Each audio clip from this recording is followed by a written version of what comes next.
Hey everybody, welcome to the Sunken World Saga. This is a Dungeons & Dragons 5th edition live stream where we have 4 groups of player characters, each with 4 characters each, played by a total of 8 players with 2 characters between them. Tonight we return to the Order of the Lion's Hope. If everybody could have headphones in and the stream muted, please.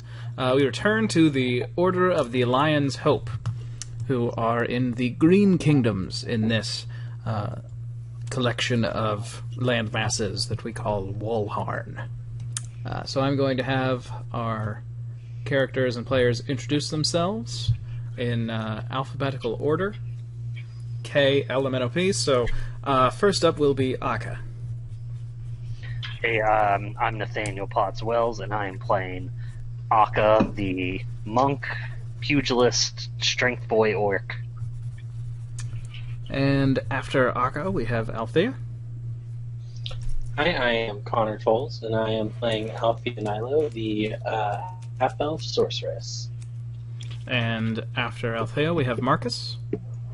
Hey guys, I'm Aaron. I'm playing Marcus, the druid halfling. And after Marcus, there is Merahim. Hi, I'm Ian Donovan Highland. I'm playing Merahim, the wizard tiefling.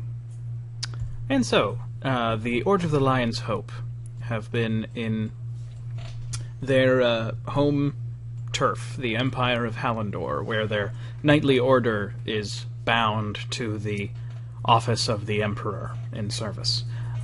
They specifically have been in the northern region, and there in the city of Javenna, they were sent to deal with a newly found enemy of the state, Caladrius, a court wizard once upon a time. Upon climbing his tower, they found him planning to reshape the world under his own specifications. Unfortunately, he got away with what they have now learned is called the World Egg. They spoke with some of their comrades, veterans in the Order, and then returned to the tower to investigate, only to find that some other group had infiltrated, a group wearing white masks. They had come across one of this group earlier, before they entered the tower at all. They decided to instead investigate the lower regions of the tower, where there wouldn't be as much conflict, although there was a fight where multiple people died. They investigated a group of magical items and got them. They have 3, and that is where we pick up with you all in the tower's trophy room. Welcome to Dungeons and Dragons.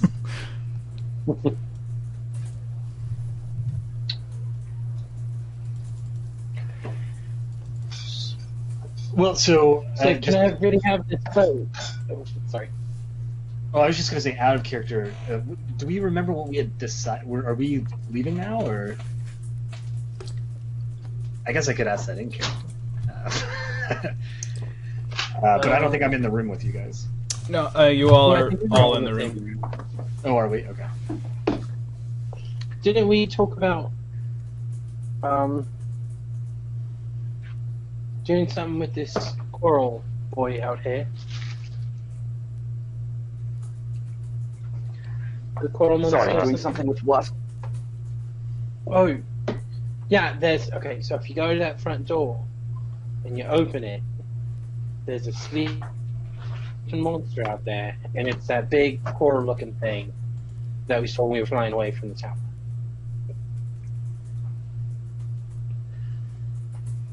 Yeah, I think maybe we should go out and, maybe say hi to him, see what's going on. I know the tower's going to leave soon, and it would be pretty bad for the town if we leave the big coral monster out there to run around, kill some people. Yeah, let's take a look. And I guess I'll start walking in that direction. Sure. Sorry, everyone, I was having some microphone troubles. Are we not all rather, injured? If I remember correctly? And I look down at myself. I'm kind of cut up a little bit. I don't know about the rest of y'all. I mean, I'm looking fine. Yeah, no, Well, I'm I feeling pretty good, I think. I I'm, could turn I'm into a wolf. running low on spells a little bit, but It's hard to tell which scars are old and which ones are new. The new ones are still wet. I don't have any of those. Well, then you're fine. I guess we're all alright then, except for you. Honestly, I'm okay. I just remembered somebody mentioning being out of some spell slots. So I thought if we were tired. yeah, Or that did we- was, wait, I'm that sorry. was Did me. we like take a break? We took like a short rest. I'm pretty sure we took a short rest. You took a short rest at the tavern. Yeah. You did not take a. You have not taken a long rest, so you have not had a refill on your slots unless you get them from a short rest. I'm pretty tapped on spell. I mean, I still have, I can still do some big things, but We still have these fancy new toys. it's true. But I think I'm pretty sure you said mine doesn't really do much in combat. I don't think. Yeah, alright then. Well, we could just let the city guard actually- know that big coral bloke's gonna be out there running around, and we could take a nap or head on back. I mean, if we did take, a little break, I could, familiarize myself with this item, and I'm pretty sure you told me it can help me, regain one spell a day. So I could do that. If you're not feeling up for it, you can hang here and make sure nothing comes out behind us. We've The rest already of us can go smack this monster around. we've already pretty thoroughly explored the tower, right? I mean, what is available to you? It definitely seems like. I would say, Merahim, make a Arcana check. Wasn't there that other staircase that we didn't check out? What'd you get? 26. 26. You recognize that this tower shifts depending on who is traveling through it. So it is likely that basically this floor and then these stairs up are basically your only options because you are not the homeowner. Is there It's a anything good I thing he could left all do his good to, magic items? Is there anything I could do to disrupt that magic? Considering the fact that you know that you can't make a tower that changes.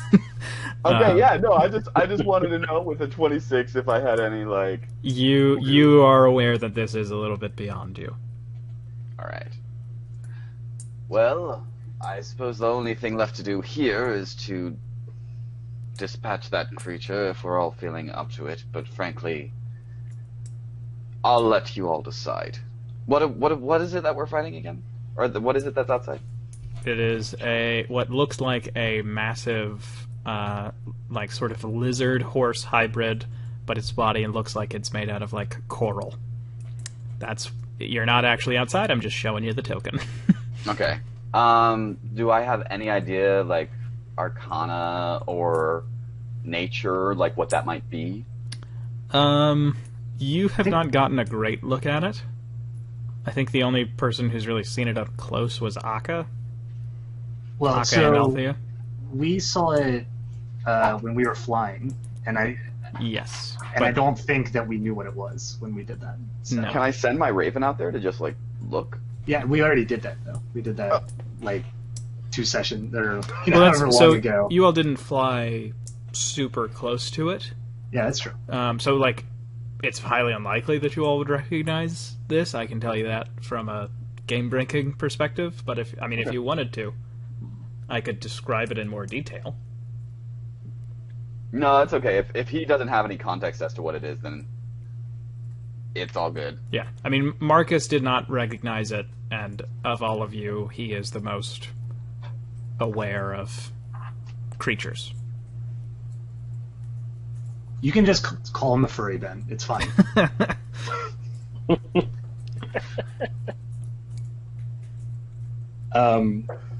Yeah, so are we gonna go out there and whack him a little bit, Eka? Or are we gonna save that for another day? I'll give him a few rings to his bell.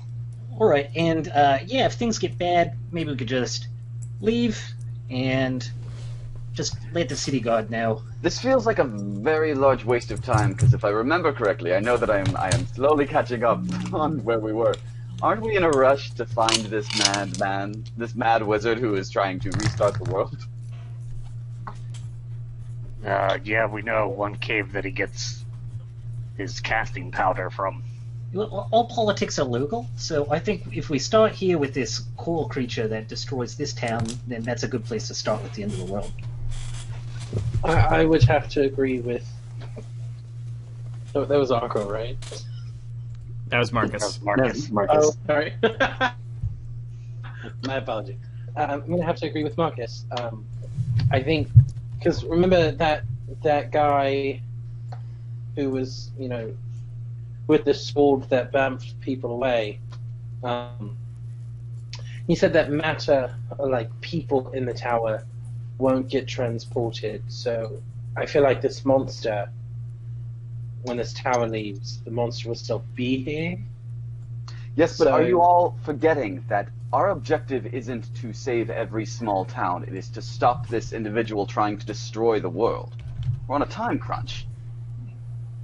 Well, yes, but we're also supposed to protect, the people. Is that actually a part of our mission? As an order? Yes. I can pull up the oath that you took if you would like. Yeah. Yeah. Because I'm just trying to figure out how to roleplay that, what the angle would be. Yeah.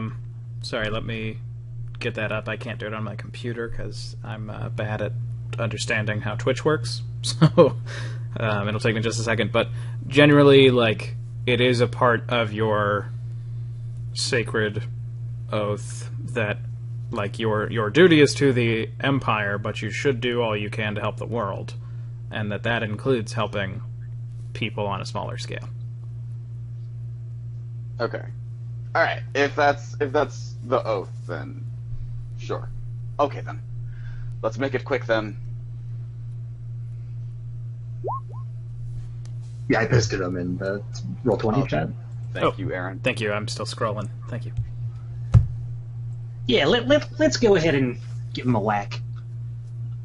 And I'm gonna start walking. I'm not a wolf right now. Okay. Althea's going to follow. So how are you all exiting the tower, just so I know? Althea would probably come out last. I think Merheim would come out last. Yeah, I'll go first. And I'll go behind him, and probably before we even open the door, I would wild shape. Into wolf? Yeah, I'm thinking. I'm gonna wild shape into a brown bear. Okay, and is that large or huge? That is also a large creature. Okay. Then we got a brown bear. What do you see?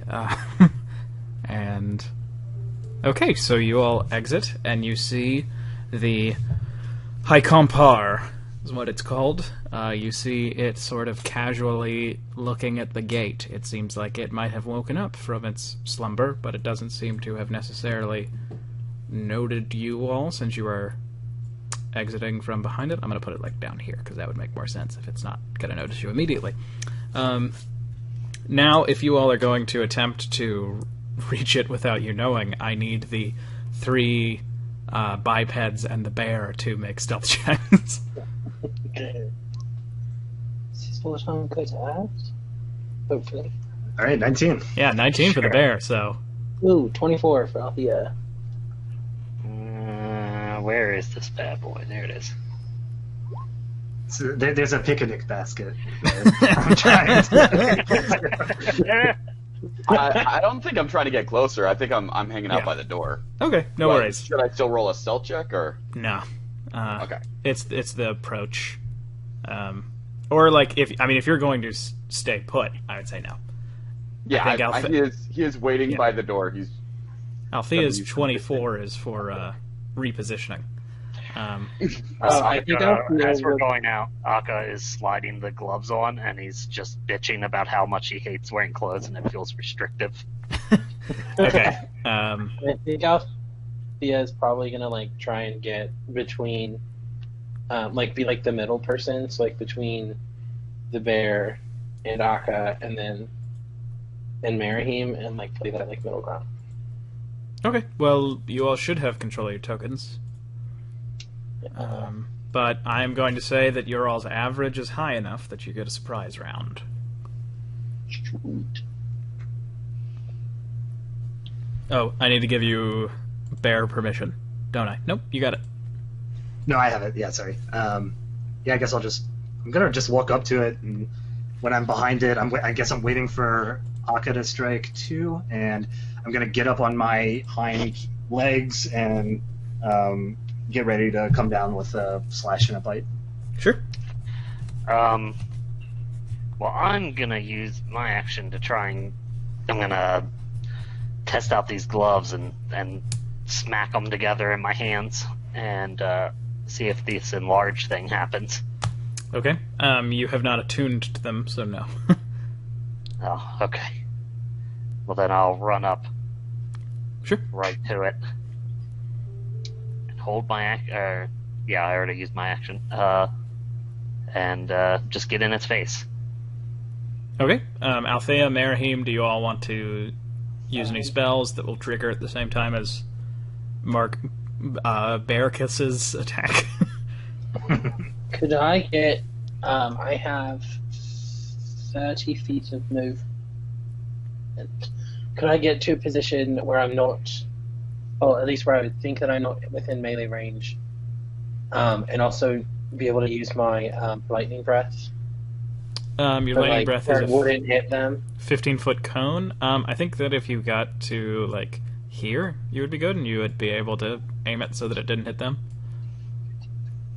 I mean, you could also be next to Akka, but that would require a stealth check, though, right? Oh, he did one. Okay, my bad. Yeah, I was 24. Okay, then go ahead and lightning breath. Is that what you're doing? And then multi-attack from the bear. So yeah, if you want to roll.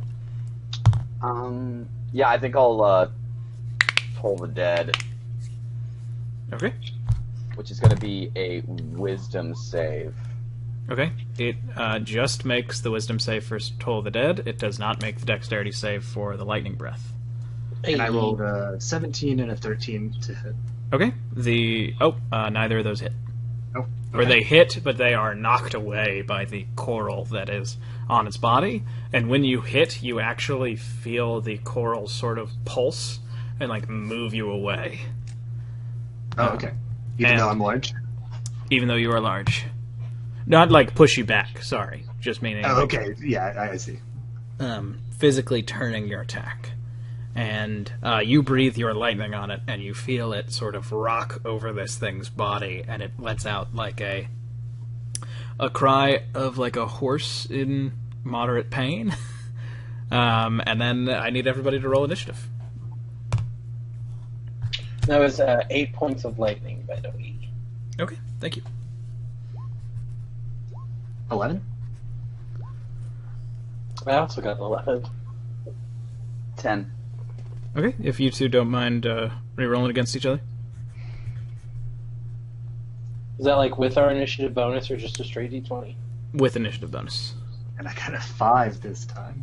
Have we 23. ever taken a long rest on these characters? I don't think so, right? You have not. Wow. I had one long day. I mean, it's still raining pretty hard out here, by the way. I haven't really set that stage, sorry. It's like, storm is still huge. Yeah, everybody else has been like, oh yeah, we've had, a few days. You guys have just been... The adventure of one day. Okay, so, Althea will be going first on the 11s.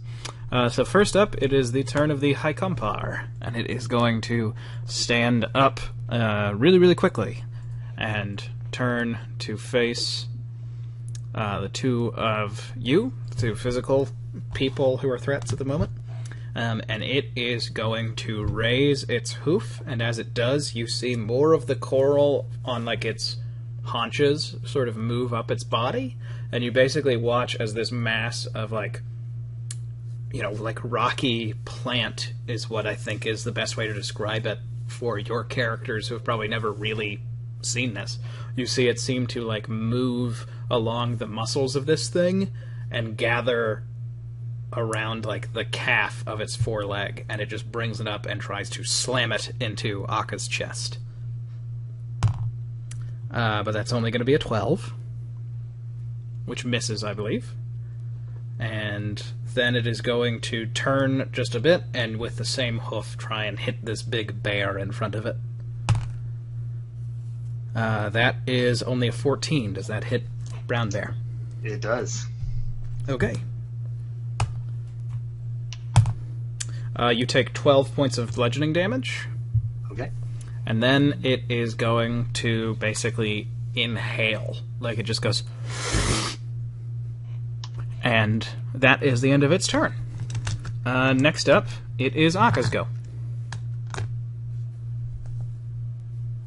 Which, you might be muted. Yeah, I am. I'm sorry about that. No worries. I'm assuming that the elemental damage on the cestus also do not work without being attuned. That's right. Okay, so I'm just gonna be punching this big boy.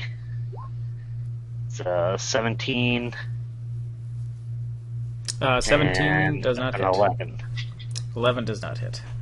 Why are we fighting this thing?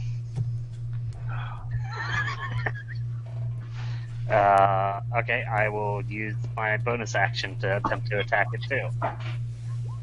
That's a crit. Yeah, that one hits.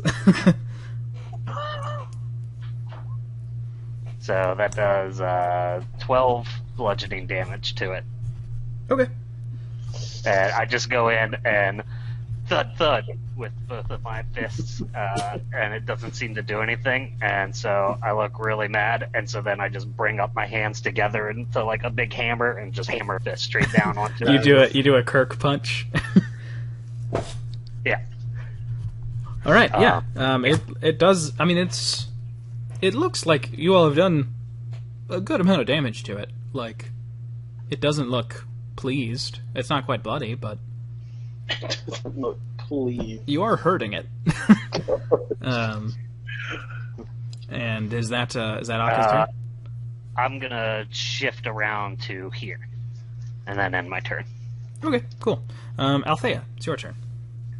Althea is going to see that things aren't quite hitting as they should, and go 5, 10, 15, 20.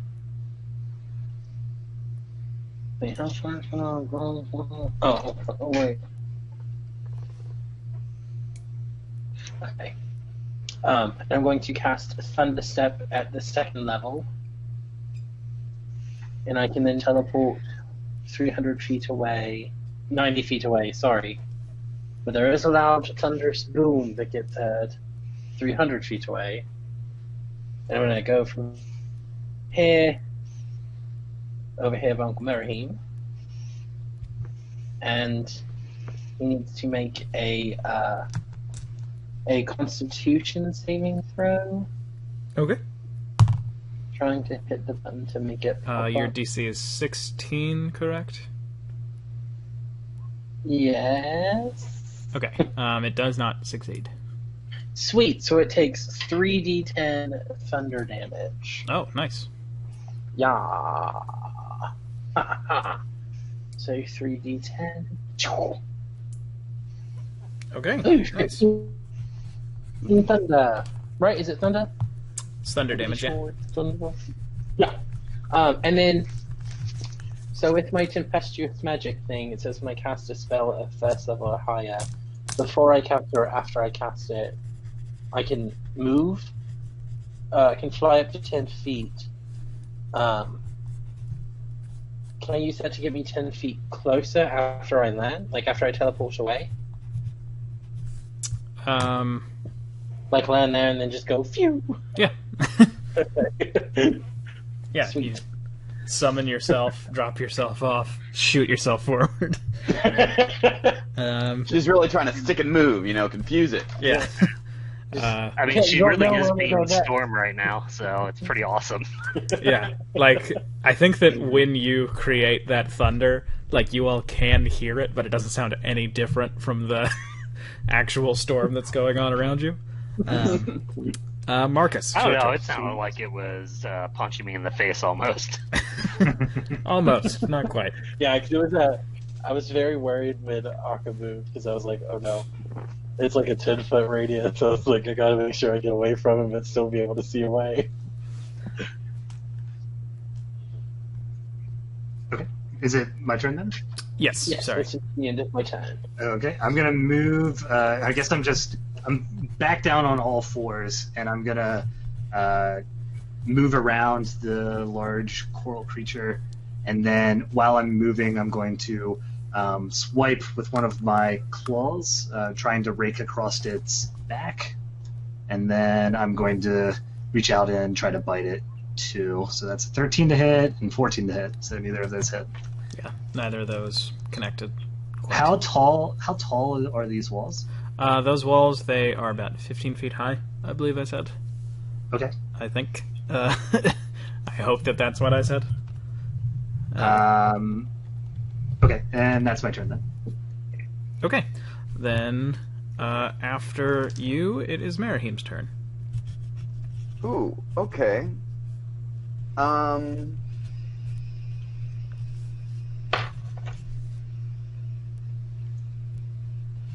Okay, I'll go ahead and cast Maximilian's Earthen Grasp. So I'm gonna cast a hand right here, and this stone hand that looks like the spectral hand that Marahim normally has around him emerges from the ground and grabs at the hoof that it made like all corally and tries to like crush it and pull it to the ground. Okay. Cool. So it needs to make a strength saving throw. Okay. It has failed. Alright, so it takes 2d6. It takes 8 bludgeoning damage, and it is restrained. Okay. It is also bloodied. So you have bloodied Finish it. this quick, we have things to do. And then I'm gonna go ahead and just like walk back into the doorway, just like it's so ready to leave. Okay. And there you go. That is Marahim's turn. It gives kind of like a and then it goes back to its turn, and even though it is stuck, it is going to crane its neck. Bless you. It's going to crane its neck and look at, I think, Barricus. And with that inhale, still in... Sort of, when it inhaled, you saw like a sort of pouch just where the neck met the chest sort of inflate, and it turns, and it goes... And out of its mouth, you see about 20 little, very shiny bubbles come out and float all around you. I need you to make a dexterity saving throw. Squirtle, use bubble beam. 6. Okay. Oh no. It's not a very I mean, dexterous it's bear. their health. It's fine. Okay, you take 25 points of radiant Good. damage. Okay, and I am turned back into Marcus. All right, we got Marcus back. Oh no. He's fine. He didn't even lose any hit points on his halfling. Not He's true. okay. I lost 3 hit points on my halfling. Well, you all are dead. Oh no, wrong Halflings token. only have 3 hit points. So. He loses 1 bear shape and summons 2 more. I'm sorry. I believe I'm good to go. But that is its turn. Akka, it's your turn next. Aka's just gonna yell out to cover your mouth when you sneeze and just wail on its back some more. Okay. 9 does not hit. Wait, do I have advantage for being behind it? Oh, you would. So if you want to re-roll the first He's one, also or we can restrained, say too. the. Oh yeah, it is restrained. Well, can we just say that that's the Sure. first attack? Yeah. And also, I didn't do it last time, but I need to remember to do it this time since these are the first times I've crit with Akka. My crits get an extra damage dice roll because of being half orc. Okay. Nice. So I'll go ahead and roll damage for the first attack. That. All right, 12 damage. Well, so let's roll 1d6. 12 plus 2, 14 damage on that. I'll make another one. 13. With advantage. Oh, wait, with advantage. Doesn't hit. Yeah, that one And doesn't then hit. I'm going to use my bonus action to make another martial arts attack. And this time I actually clicked on advantage. And a 15, I believe, doesn't hit. It does not hit. No. Literally, my other 2 attacks are just me, like, smacking at it. I'm trying to wrench my hand free of these coral that I duck it into with the first punch. Yeah, you like punched a little hole in it, and it like went and like grew around you. Not that you're not actually restrained though. Yeah. And then it is. And I'll end my turn. Okay. And then it is Althea's turn. Because it worked really well last time, I'm going to run up here, and then this time when I go to cast Thunderstep, I'm going to, can I use the bonus action, use the Tempestuous Magic before I cast it this time, and shoot myself forward 10 feet, so I'm not in range of Akka. Can I do that? If not... What is the exact verbiage of that So the feature? exact verbiage is, as a bonus action, you can cause gusts of air to surround you before or after you cast a Oh. spell of first level or higher. Then yeah, no problem. Okay. So I'm going to land there, and then I'm going to pump another Thunderstep at second level into him, so another DC 16 Constitution. Okay. This time it's a success. Well, it still takes half damage. So half of 3d10. So 16 down to 8, and I'm going to pop back over here again. Okay. Still not looking good for the High Compar. And that is my turn. Okay. Then Marcus, it is your go. All right. I am going to hold up my shield and my quarterstaff and say, "Oh, you're a tough one, aren't you?" And I'm gonna cast Shillelagh with my bonus action, and then I will strike. And you hit.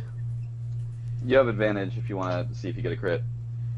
Oh, why do I have advantage? Oh, he is Restrained. restrained. Yeah. Oh, okay, cool. I can't find it on my character sheet again. I think that's fine. I don't think I'll get one. So that's 6 points of magical bludgeoning damage. Yeah, this thing is so close to death. Like, the coral has started to, like, crumble off. And it's actually this very beautiful, like, blue in some places, pink in some other places, like, falling off of it. And it is, like, wavering with its 1 foot caught in Marahim's dirt hand. Stone hand. Cobblestone. Yeah, cobblestone hand. And is that your turn, Marcus? Yeah, that's my turn. Okay, then Marahim, it is your go. Can I like make some sort of check to see if I like know what it is? I'm just curious at this point. I guess make a nature check. 21.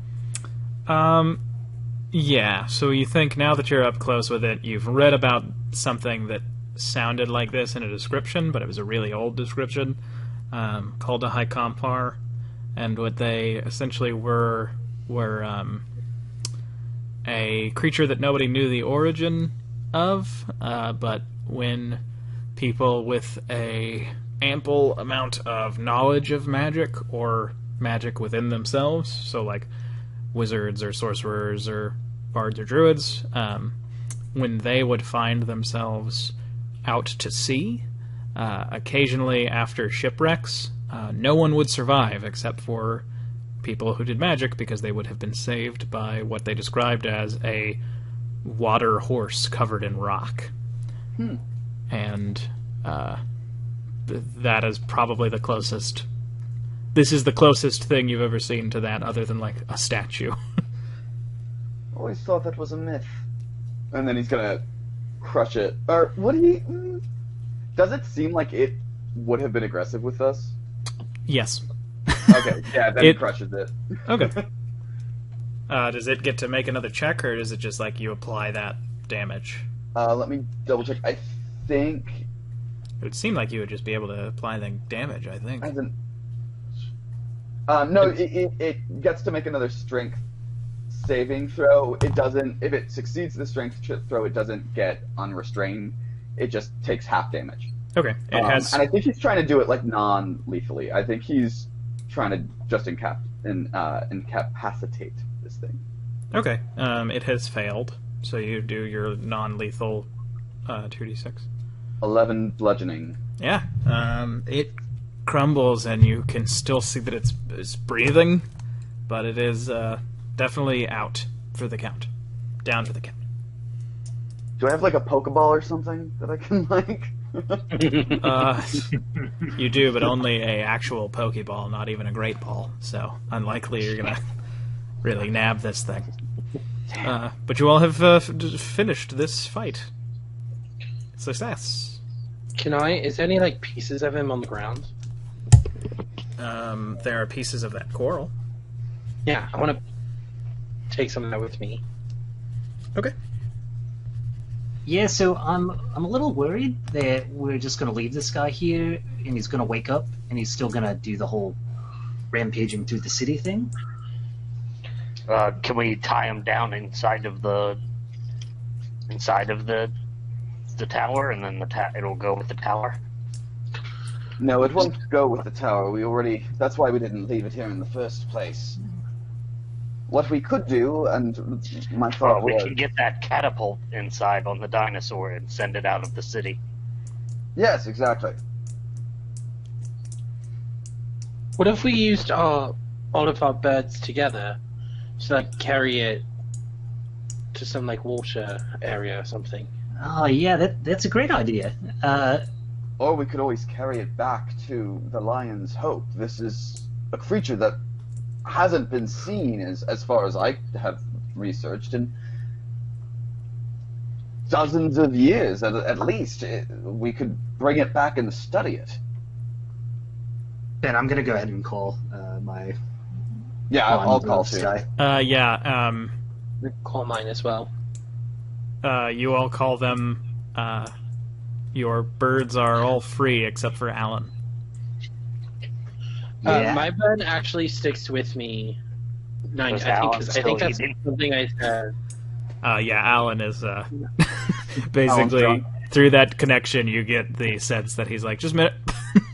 Yeah, I think Alan's having a good time at the pub still, so I think your three birds can probably handle him. He's pretty big actually, but they're strong.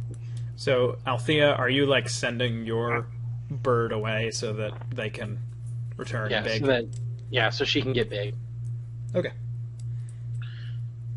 But we're outside though, so would I have to send her away, or would she just like fly up a few feet? Yeah, she has to fly out of sight. Okay. Oh, out of sight. That's right. So she'll go behind the tower and then Yeah, just suddenly be big. No, it's more like she flies up, you can't see her, then, oh, what's that shape coming down? It's just a normal-sized bird. Oh, wait.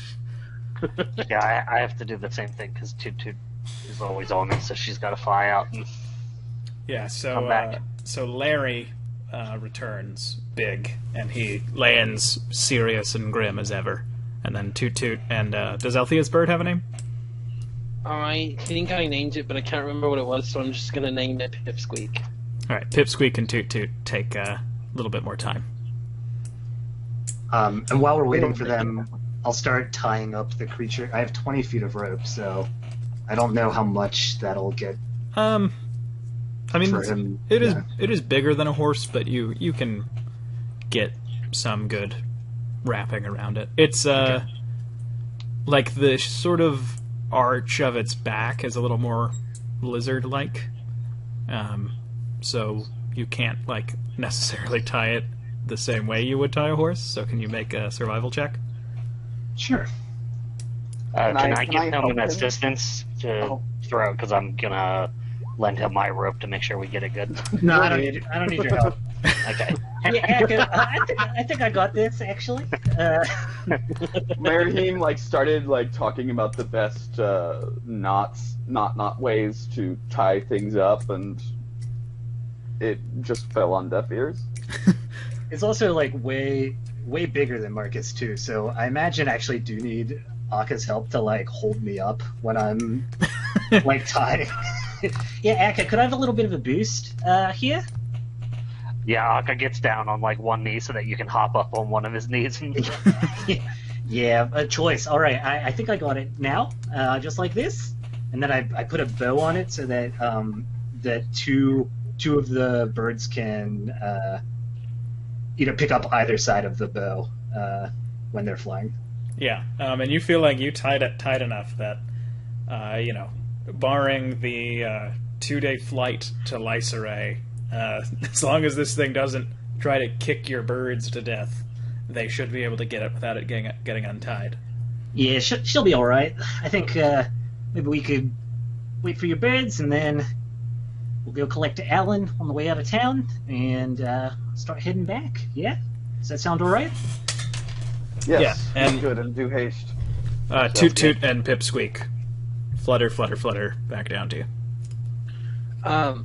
Mechanic question: if I were to fight on Pipsqueak, could I gouge, run someone through with her beak because she's a hummingbird, and I'm imagining this giant bird big enough for me to ride on. That beak has to be at least Oh, you mean bird jousting? Yeah. It would be That possible, yeah. Gotta be tremendously harmful and could probably impale somebody, right? It would be possible. You do know that trying to fight with your soul bonds can be extremely dangerous because their death can cause you a lot of problems until you can get a fresh soul bond animal. So it is possible, but using them in normal fights is incredibly risky. I'm just thinking desperate times call for desperate measures sometimes. Yeah. I mean, if you all had gone after the wizard on his dragon, this could have been a good idea. But so Larry has already gone to sort of pick it up, and he's just kind of looking at you, Marahim, with... Larry kind of has the same expression as Marahim most of the time. I loved how he had the same voice as him too. But All then right. Toot Toot and Pipsqueak, one of them could also go and take the other side. Okay. Pipsqueak will. Okay. I'll hop on the back. Yeah, I'll have Toot Toot just guide them and watch out for them since they... Sure. Yeah, I'm sure that they'll switch off too as they fly. Maybe. And so what is your exact order that you're going to give them? Take it back to the Lion's Hope barracks, right? Yeah. Well, should we maybe go with them? Because what if this thing wakes up mid-fight? I mean, might so- have to, not I will say, back out again. so going to Lysaray, it is a 2-day flight. Oh, I on thought your we soul had bones. barracks in the city. You do have. Well, you don't have. You are allowed to stay at the barracks for a legion in any city, provided there's Oh. room. But there is only the headquarters, and then there are smaller training camps outside of other cities, but not one here. Is there any rivers nearby that we can just drop this thing in? Yeah, there's the river that feeds into the canal. Can we get it on the side that flows out of the city and away from it? You would be able to do that, sure. You guys want to just drop it in the river then and let the current take it? is there a Althea, lake? Is there like throw a it. lake? There is a lake that the river flows along with, if that's how geography works. That's not. That is I how don't think- there's Lake Furnace. Althea's going to throw her hands up and say, I literally suggested that from the beginning. Yeah, Why he, does he, no he one probably ever- wants. He probably wants to be free, anyways. Yeah, that's a good point, Althea. But think about all of the things we could learn from this creature. Yeah, we could come back and I could talk to it in a couple days, maybe. It's like an unoccupied lake, or like there's nowhere for it to go, right? If it's in the lake, it can't like. Unless it went through the very many rivers to get to another large body of water, it is likely that you will drop this thing off and it will be very confused and probably not. Okay. It's- I just want to put it somewhere where we can come back and study it. That's all. Yeah. Akka is currently trying to wrestle the thumb down on Mirahim's giant cobblestone hand. So you just hear it's not punching at all. Alright, so you all are going to send it to Lake Furnace then? I guess. Yeah. Is the storm still going? Yes. Is it safe to send our birds in this storm? The lightning is not any more common right now than any other storm. It was much worse, oddly enough, before Althea got hit by lightning, and now it seems like the lightning part has kind of moved on. Like there will still be an occasional strike, but not so much that a very, very short flight Okay. is like extremely dangerous. Alright, sounds good. Okay. Do then- we want to fly with our birds and then take our birds somewhere and like use our birds to go somewhere else, or are we just sending our birds? Or Yeah, well, I think maybe they probably got a lot to carry with this big guy. So maybe they could come back after they drop him off, and then we could go back to the headquarters. Okay, sounds good to me. I think that now would be a good time for us to go and take a rest. It's been a very long day. Yeah. And I guess I'll start walking towards whatever gate there is. There a gate? Yeah, there's a gate out. It's just below where the map is right now. See, I'll start walking in that direction. Sure. And Larry just starts flying immediately, and Pipsqueak kind of like looks around shocked as she just starts to float.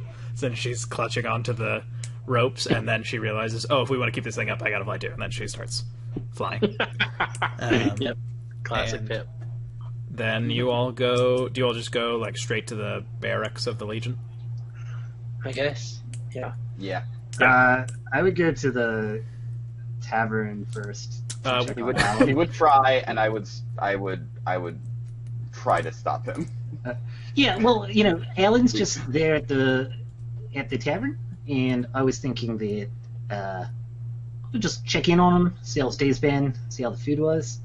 If you do remember, our birds can join us at any time. When he's ready, he will find you. And also, we killed a man in there, so we should probably give that space some space. Yes. Well, I mean, technically, we didn't kill the man. Technicalities be damned, our order did. Enough, we need some sleep. It is nearly 8 p.m. Yeah. Oh, all right then. Yeah, let's go back then. Have a rest. You just aged yourself. It's 8 p.m. Time to go to bed. Look, Ben told me when I first made the character, hey, can you play him like a dick? I was like, okay, sure. Just doing what I gotta do, guys. He sleeps early. He's 45. I mean, you don't have to play him like a dick. I just thought it would be fun. No, and it was. I think it is fun. I think it is fun. Ben's like, don't throw me under that bus. Yeah, I don't want people to think that I was like, hey, listen, if Marcus does not have these exact hobbies, I'm gonna kick you out of the game. I get notes on my accent after every session. Yeah. We play. Well, I sit Aaron down and have a performance review. And I say, you're not You guys using your have a cantrips. conference call with Britt from Flight of the Conchords. Yeah, it's me as Alan slipping into Cockney far easier than when I'm trying to be Cockney. Okay, but you all head back to the barrack, and you actually see because the barrack is right across from the tavern, you actually see the door open and a little rooster be like chucked out into the street. You see his feathers are immediately wet with rain, but they were previously wet with some beer. Hey, Alan. Looks like you had a good time in there. We're just gonna go have a rest at the barracks here. You wanna get out of the rain with us? He starts like strutting to you. Yeah, there you are. All right, let's go. And you all enter the barrack, and it is... You all have never been in a barrack before where there were not at least, like, 20 soldiers. There are 2 soldiers sitting silently on 2 bunks that are, like, next to each other, and they're just sort of... One of them is sitting on the top bunk, his legs hanging over, just, like, staring down at the ground, and the other one is seated below and looking up at her. Oh, look at these morose motherfuckers. Everything okay? No, the woman on the top bunk says. Where's the rest of your unit? They are preparing. We were told to stay here. Why? I think they wanted people here to receive any other legionnaires if they came to the city. But we are going to war. Oh, that's right. Oh! I forgot you told us that. So the city legionnaires are going to be guarding Javenna alone. And we are leaving tomorrow. We're not in Javenna, right? This is Javenna. This is, well, I mean, the one good thing is that, that big coral monster thing that's gone. So, What? Yes, you will not have to kill that thing, Monotone. yeah. What? She's Yeah, just it's a big squinting at you. monster that looks like it was made out of coral. Yeah, It's very don't, pretty. I'm gonna pull the piece out of my bag. don't worry about it. We're members of the Lion's Hip, and we were just gonna have a rest here. I'm Marcus, by the way, and this is Althea, Eka, and Mirhum. And this is Ellen. And we were just gonna have a rest on one of these bunks. If you don't want to go to war, you could always join us. What? Yeah, they could go and join the Order. And Oh, that is true. You could join the Order if you did not want to go to war. You see Is the this like a one in, one out situation, Miriam? yeah, that'd be a pretty choice, actually. They could take all spots, actually. the young man like darts his head over and then looks up at the woman. Says, "Donatella, what do you think?" I do not know if it is right for us. The Legion offers a life after service. If we But I mean, survive. my parents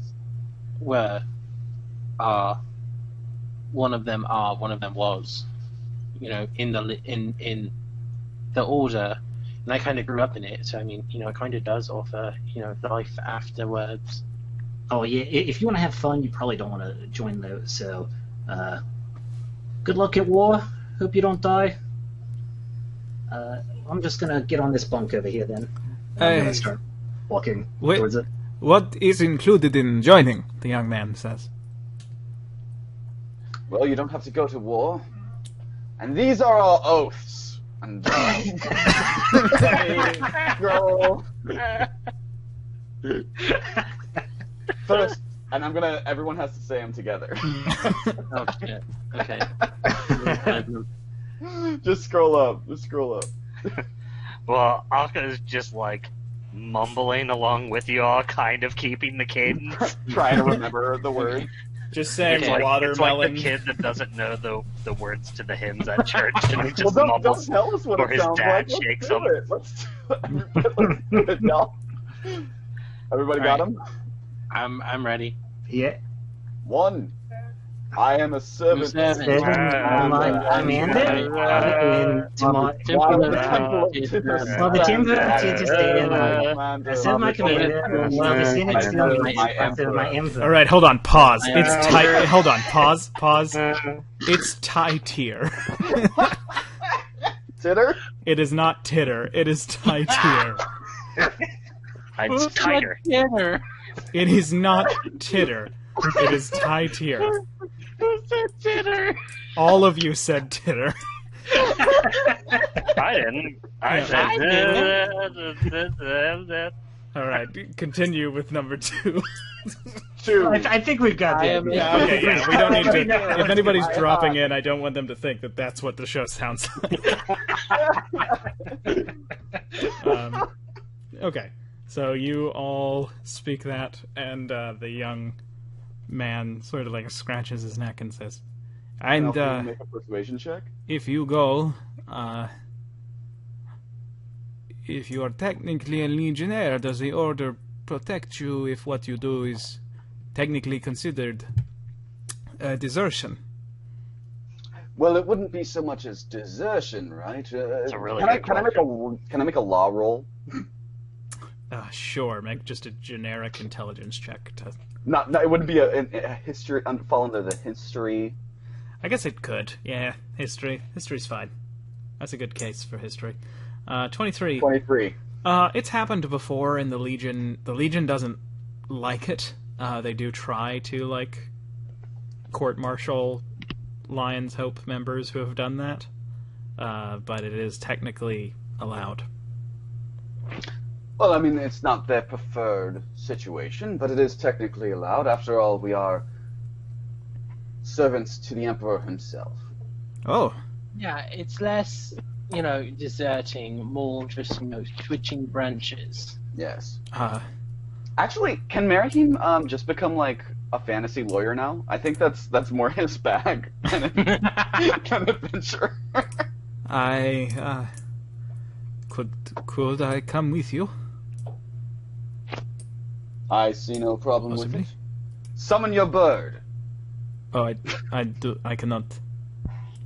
I have not traveled to the mountain yet. Well, there's already, one benefit. We have, all of our animals. Pretty cool, in my opinion. And Donatella, behind him, still on the bed, she has not come down, says, "Are you sure, Judas?" His name is Judas. Judas.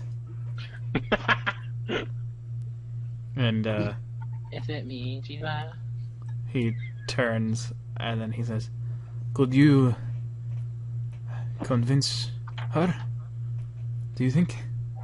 Could you tell her something about it that would make it preferable to dying in a war?" Yeah, no, I mean, we're all gonna die someday, but, Maybe we should let Althea handle this one.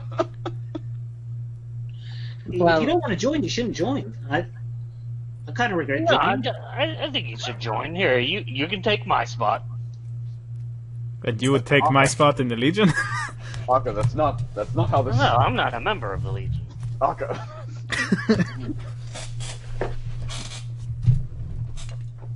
Yeah, Akka, remember that time we tried to get out of it by giving our wine pauldrons to those drunks in the bar, and then they found us on the road the next day? I don't think it'll work like that, actually. Oh yeah, I can still hear them yelling at us in the back of my head. Yeah. All I'm saying is this is the worst retirement. Look, I would like to join, but I don't want Tytyr to go to war for evil. Not, and he his eyes go big after he says that. I don't want her to go to war for reasons she and I do not agree with. Could one of you tell her something about your order? And he's kind of eyes big, trying to he's lying. He's trying to get you to say something. He's like, hey, lie to my girlfriend, please. Tell her something about your order. That's what his expression is conveying. Well, listen. So when you join the order, there are some pretty nice perks. I mean, there's a lot of really nice people in the order. Like, for us, for example, I mean, we're some pretty nice people. But also, there was, during our training, there's one person who, took us out for ice cream, and there was another person who, took us out to a store, and we all got to, buy one thing. Look at this bracelet, and she shows this bracelet on her hand. It's got a little lion's head on it. Kind of looks like some lightning wrapped around it. Now this is what I got. Isn't it pretty? All right, So you're it's a really wonderful people. Can I help? Yes. Sorry, Connor, are you going? I was just wondering, is this is this technically lying? Because that one lady did take us to go buy something. Yeah. Oh no, they took us out for beer, not ice cream. But they could have technically taken you out for what would be very medieval gelato in the setting. Medieval gelato is a bardcore name for sure. You may try to give assistance. Yeah, I'm gonna go. And one of the main benefits of being in the Lion's Hope is that while you might be sworn to fight on occasion, I myself served 15 years working clerical. So you don't have to go and do any of the mainline battle if you find yourself more inclined towards the more sophisticated arts, such as penmanship. It's quite true. Okay, now Althea make a roll with advantage because of the assistance. Also, Nathaniel, please do not bully chat. Is this persuasion or deception? Persuasion. Okay. Oh, but you said with advantage. Oh no! Yes. First one was a natural 1 though. So.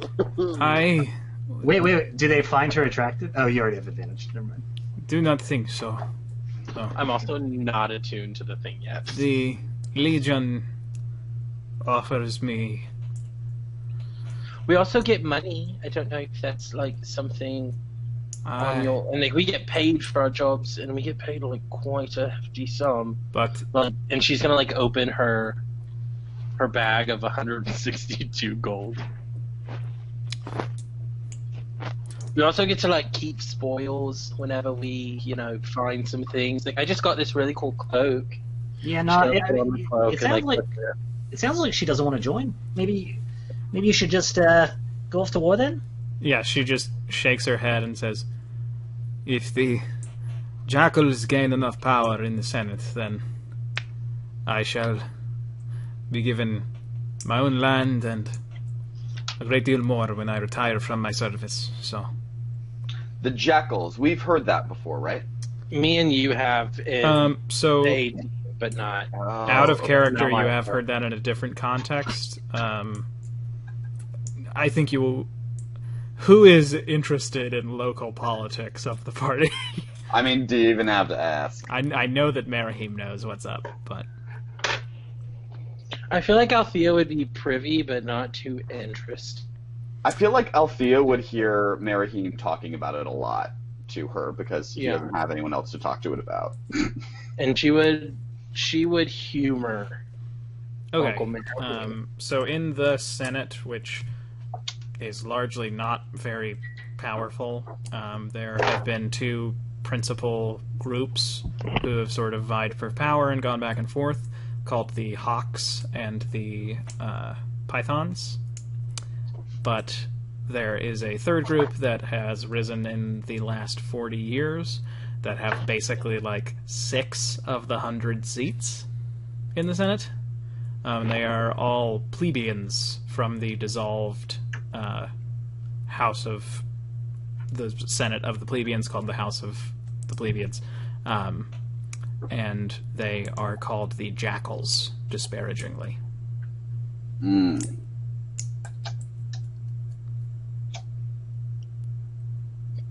And Judius turns and says, I do not think that it will work, Donatella. And she just shrugs. And he, like, looks up at the ceiling in frustration. And then he sort of turns to you all and says, I will remain. I have one more thing to ask you, Donatella. Have you ever been to war?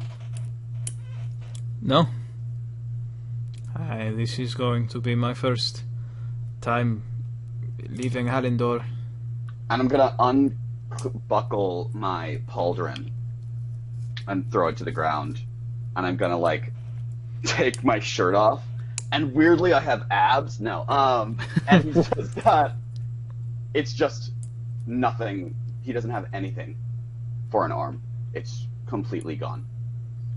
This is what war gets you. Oh, shit. Hedge your bets if you wish. Stay in the army and serve, and hope you don't end up worse off than I am.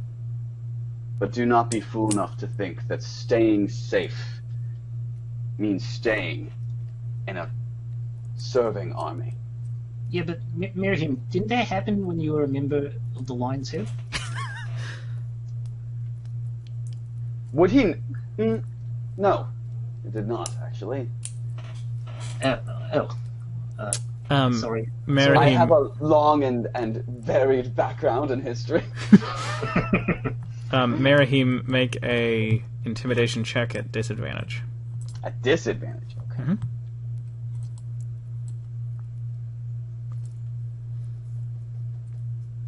Where's that? There it is. 18. Wow. Oh man. She looks at it and gets down from her bunk and she starts packing a bag. And Judius goes over to her and is like... And then he walks back to you all and says, Donatella's older brother lost his arm in war. Dasiro. I think...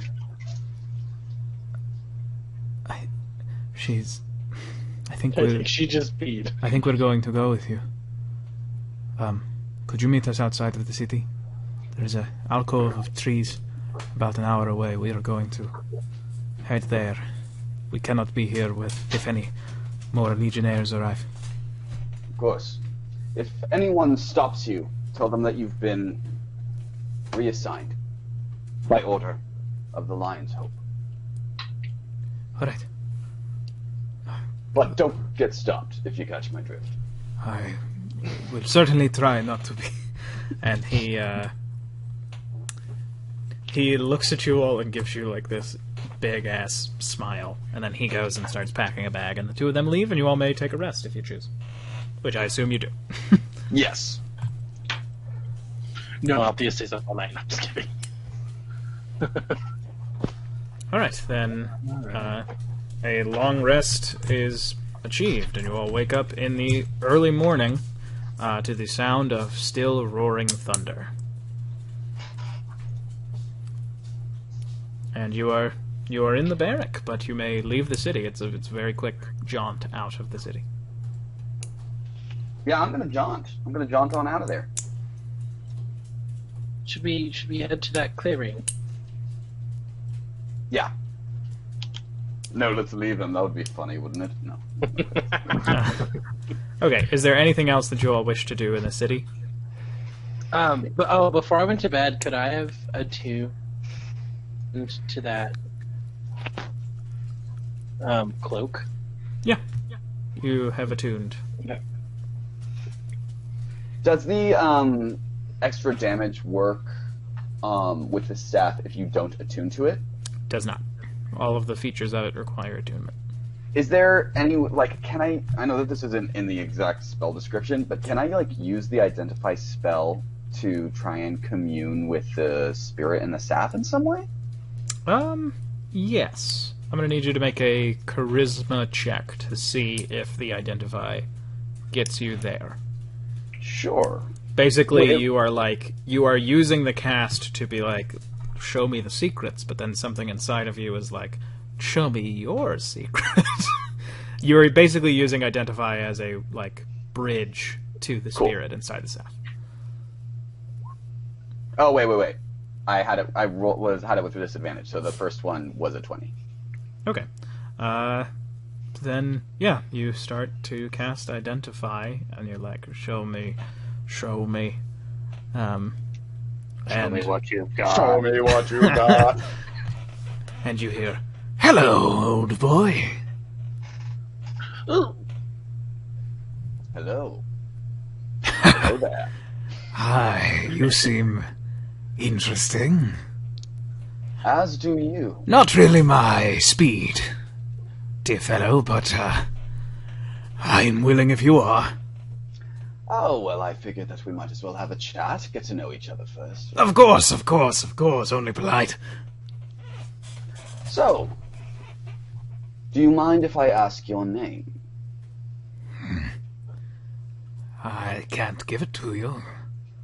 Do you mind if I ask your intentions? My intentions are burning, setting fires, killing your enemies along the way. Do you have any questions that you would like to ask me? Of course. It's only polite if I allow you to ask them as well. This is a conversation, is it not? What was your first kiss like, old boy?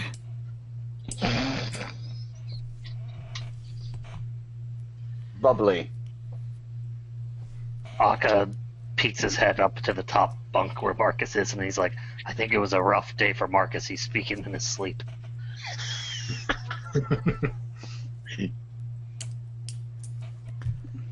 I want to know something else, old boy. I asked 2 questions. Please, go right ahead. Sure, let's go back and forth. You don't strike me as someone who likes to wage war with the arcane. No. No. Perhaps your friend? No, he punches things. No. The young one. I don't think that she's quite your speed, either. Ah, dear chap, I wonder if you might, consider changing the way that you look at magic and making use of me. What would happen if I did use you to wage war? Oh, simple. I occasionally poke my head out and make everyone realize just how powerful you can be, old boy. You have my word, dear chap. I won't hurt any of your little friends. I can feel it. This goes both ways. I can feel you being concerned.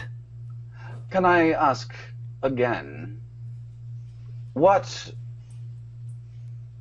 were the circumstances that resulted in your current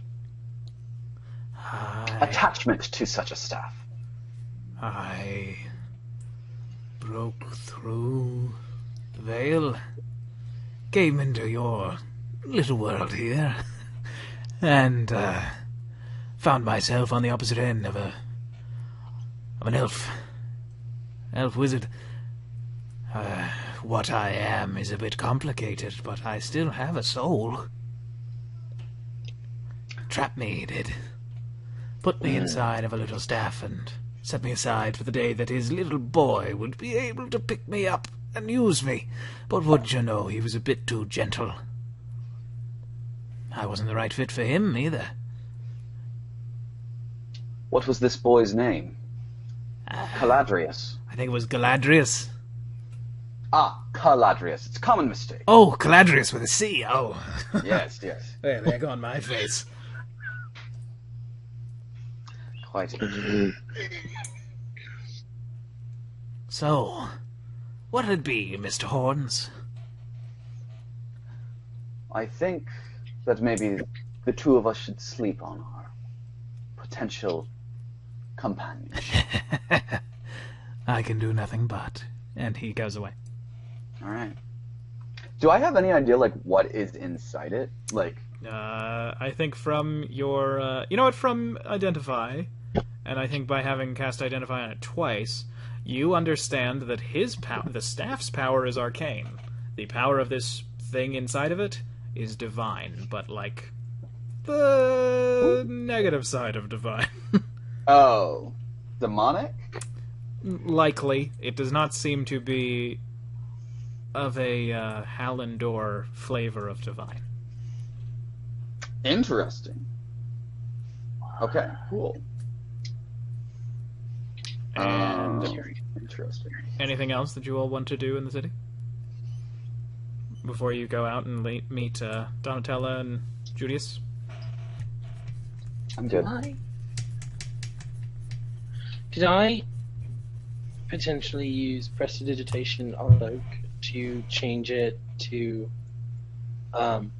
be the same color like the Lion's Hope blue? Yeah, you can. You have to do it like every hour or so. Doesn't look quite as dashing. Blue and green look phenomenal together. Do not stress too much about the color. It just accentuates the vivid royalty of our blue.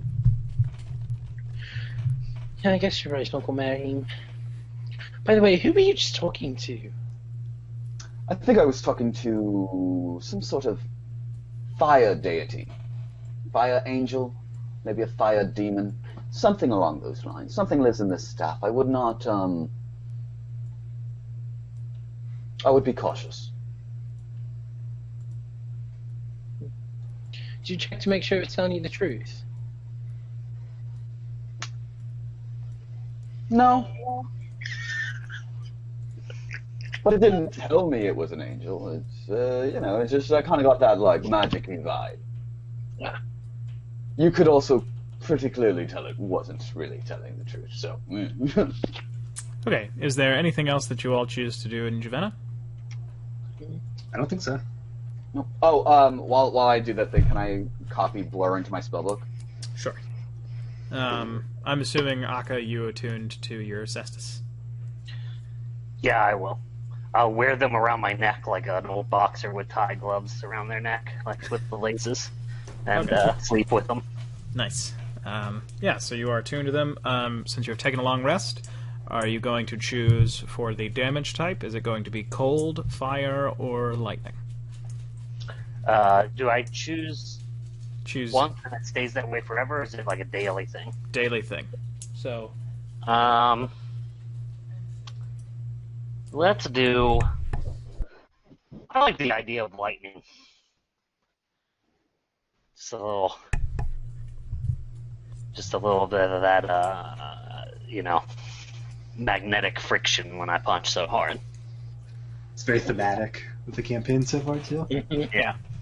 Okay. I can't have somebody going around breathing lightning without me giving a couple punches of it. So you just every long rest from here on out, unless you tell me it's different, I'm going to assume it's lightning, but if you Okay. know, like, oh, we're going up against more ice creatures, and you decide, oh, we took a long rest, I'm going to do fire, just let me know. Yeah, I'll do that. Thanks. Okay. Is there anything else that you all are going to do in the city? Nope. Okay. I mean, me, Marcus, and Akka can waste more time if you'd like. Okay, so you all go out and meet Donatella and Judius.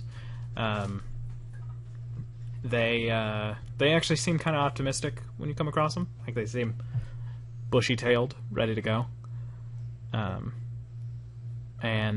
So how do you all choose to return to Lyceray? It is a 2-day flight.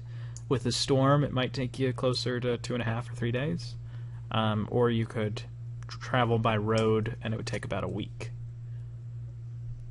Even if we summon our like riding limbs.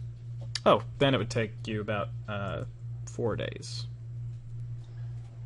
How would the flight work with the extra weight of Judius and Donatella? Do we know? You would be able to likely carry them. Okay. Your most like small birds are basically as strong as a horse when they're big. So Toot Toot and Pipsqueak would be able to carry like them in addition to their normal riders. Larry and Alan would probably be able to carry multiple people, not just 2. Yeah. Yeah, all right. You want to hop on Alan with me? I know he's pretty small right now, but I'm going to send him off. He's going to come back, and we're probably going to fly back to... what's the place that we're going again? Lyceria? Lyceray. Lyceray, okay.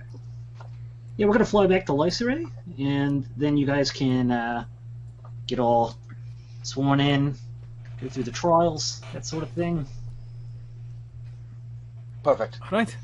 Yeah, and the 2 of them hop on Alan with you when he returns big. And Alan always likes to make an entrance whenever he changes sizes. Yeah. Would you say he's a cock of the walk? He very much is. Like, he lands and like does like 2 strut steps and then like hits a pose and waits for people to mount him. Yeah, that's just Alan. He likes to do that. Give him a little pat, let him know that you saw. Alan, we're going to head on over. Yeah, all right. And they both pat him. And you all fly to Lyceray by the sounds of it. It takes you 2 days, but you arrive there in the early morning in Lyceray. And you have to land outside of the city. That's the rule. Only very high-ranking members of the Empire can actually fly in. But you are not too far away from the Temple of Tytyr. We are going to take a break, and when we return, I'd like to know what everybody's vote is for how they get there. If you would rather go through the statue gardens or through Little Lambasa. And I can explain what those are.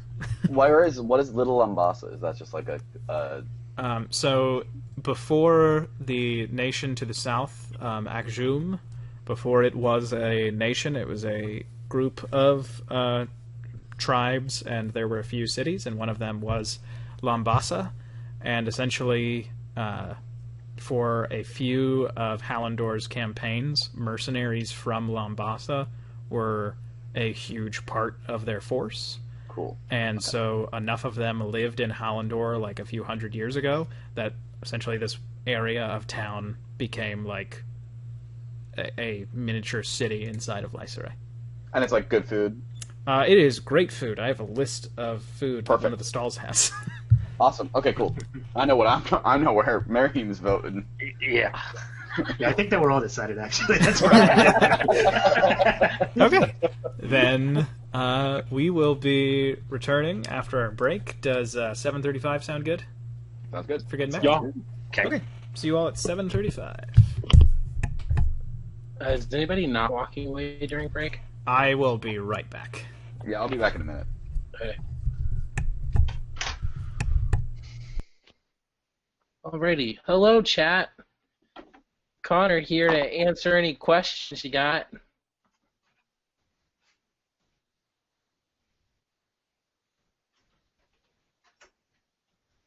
looks like we don't have any questions.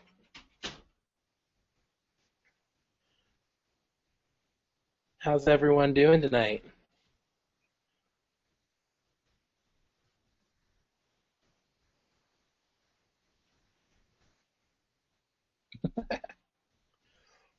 That sticker is adorable.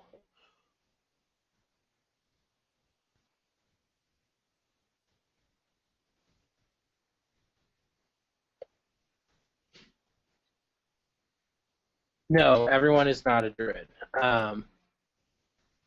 I play Aster. I also play Aster in the A team, and he is a druid. But I don't know if there are any others other than Marcus in the Lion's Hope. I can't remember what everyone is in Team 1 or in the Thorns. But I don't think anyone is a druid in the Thorns. I'm pretty sure.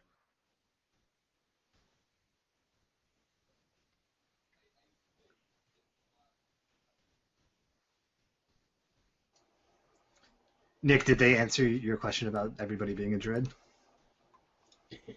I did. Oh, you did. Okay, cool. Yeah. Do we only because we only have 2 druids, right? There's Marcus and then Aster. Yeah, which is your adventurer character. Yeah, that's my adventurer. The little weirdo.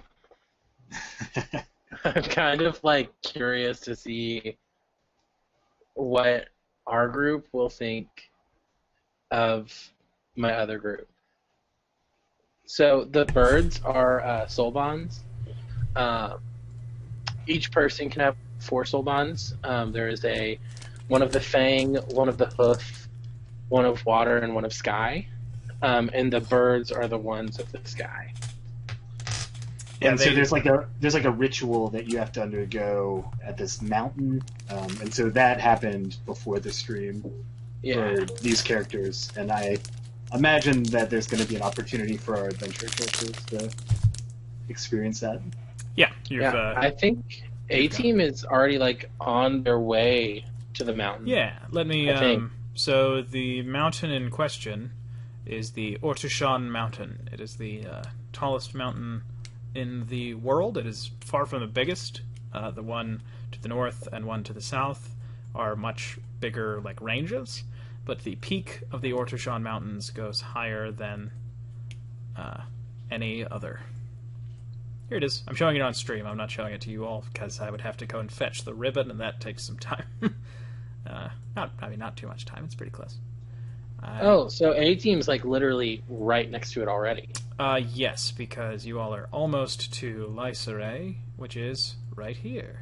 Oh, geez. So that's where we're going. Yeah, you all are gonna get there. You all are actually like closer to there. But I didn't move you all there because. So where are we at? So is the mountain the one under the A team? I'm sorry, I'm looking at the stream at the moment. Yeah, the mountain that you all went under is the one that you're next to. Okay. This is the Ortushan Mountain. Cool. I was thinking the Ortushan Mountain was going to be in Yorn. Nope. I don't know why I was thinking that, but I was like, oh. Because Aster's from Yorn? Well, we're heading to Yorn. Probably. Nick, I promise that I do just as much world building in our campaign. Oh, is that one of your players? Yeah. And if any of my players are watching, I've tried. Not this level. Look, if what you gotta do is you gotta be unemployed and have your. I am unemployed. I'm just lazy. You gotta have your massive D&D world that has over 200 countries. And then you gotta have the world for the novel you've been working on for a few years that has over 100 countries that you've written, and then way more that you haven't gotten to. And then you decide, I want to do this stream. I should be reasonable, and you set out to make a place where there's 4 places, and then you're like, that's not how the world works, though, is it? And you decide to make about 26 distinct cultures that you then have to link. That's what you got to do. I know a lot about the formation of nations. I don't know shit about geography, as evidenced by does water flow to lakes? It's so lake. It goes lake into river towards ocean, right? Is that? Yeah, yeah. Okay. That's how it works. And it can go down from mountains because that's how I designed my maps. Yeah. At least that's what I've learned from Googling Dungeons and Dragons maps. So I'm sure that there's a lot of good science that's gone into this post that I've read. I mean, I'm trying to be very fair because I have enough gaps in my knowledge that, you know, there's a lot of things that aren't going to be realistic, but I think, you know, there's no ice cream, but there is gelato, because there probably would be. And then, I don't know, I'm not going to, like, if one of you mentions a doorknob, I'm not going to, I probably have already, but I'm not going to snap and be like, there's no doorknobs. So realistically, the version of karaoke that Ian and I created in that one shot can technically exist. It could, but it would be a bard who's like, I know 4 songs on my lute, and here are the lyrics. You can flip through them. Hey, I mean, if you think about it, some karaoke bars, they're like, hey, you're limited to what's in this book. So, Yeah, Nick, sorry, good.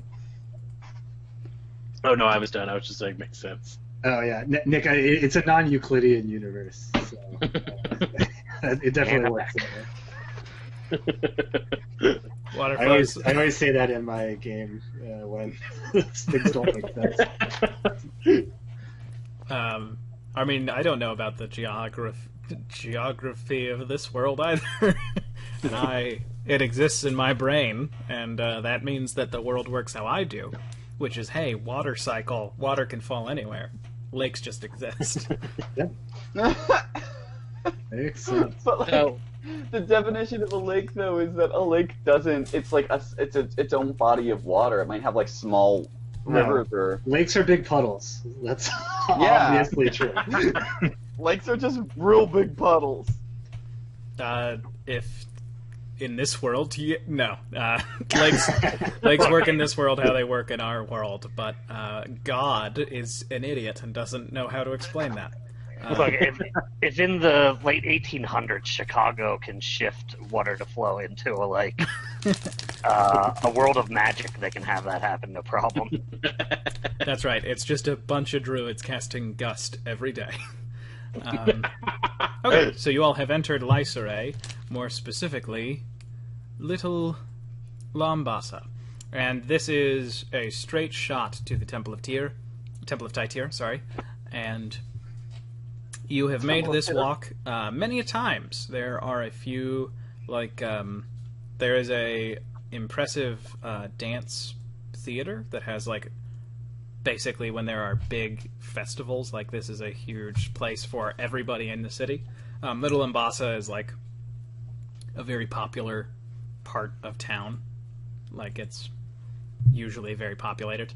And then there are a few food stalls. There's usually a market later in the day, not early. So right now there isn't one. But you can see the stall of a man you all know very, very well. He just calls himself Carr. That's all you know him as. You know that that is not his real name, because he always smiles when he introduces himself. But you do see that he is already cooking in the early morning. Car! Oh! Hey there! Hi, it's good to see you. Yeah, it's great to see you too, Ka. These are our new friends, Donatella and Julius. This is Ka. Pleasure. And he gives a big smile. He is very, very wrinkled. He is a human, and you estimate that he is in his early hundreds, to the point that he basically cooks by, like, feeling the ingredients. But he gives a big smile, and it really lights up his face. Like, he's a very delightful man, just from a quick smile. Well, it smells like breakfast is ready. What's the special today? Today we're just it's just Moambe chicken. He gives you a smile because that is almost every day that's the special because it is by far the most popular thing that he cooks. You always keep me guessing. Well, I try to, Aka. Would everybody like it? I've got some not quite yam if you like. Not quite yam. I'll explain both of these dishes. Moambe. I can't believe it's not butter, but yams. Basically, because sweet potatoes don't grow here, and they are not currently in season to be brought here quickly enough that they are good to cook with. Like rich people can maybe afford them, but nobody who doesn't live in the fanciest houses in the city. So a not quite yam it's like mashed potatoes with ground up coffee and brown sugar. And then Moambe chicken is chicken, cassava leaves, a type of pepper sauce that's added to it, and then rice and peanuts.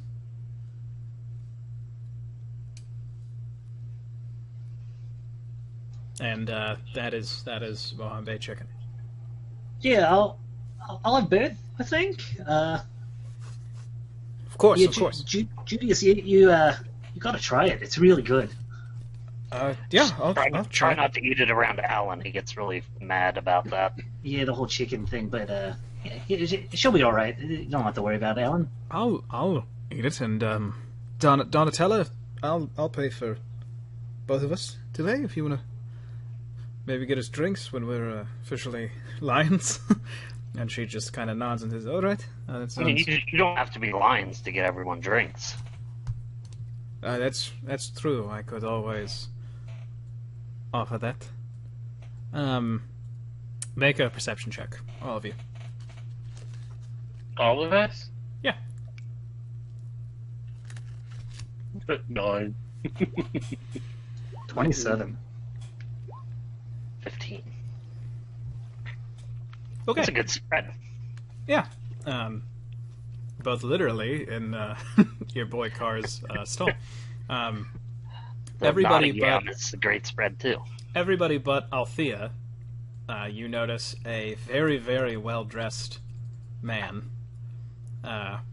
approaching. He is tall, dashingly handsome, black hair down to his sides. He looks like he is likely from one of the Gold Islands, in that he is pretty pale, has blue eyes.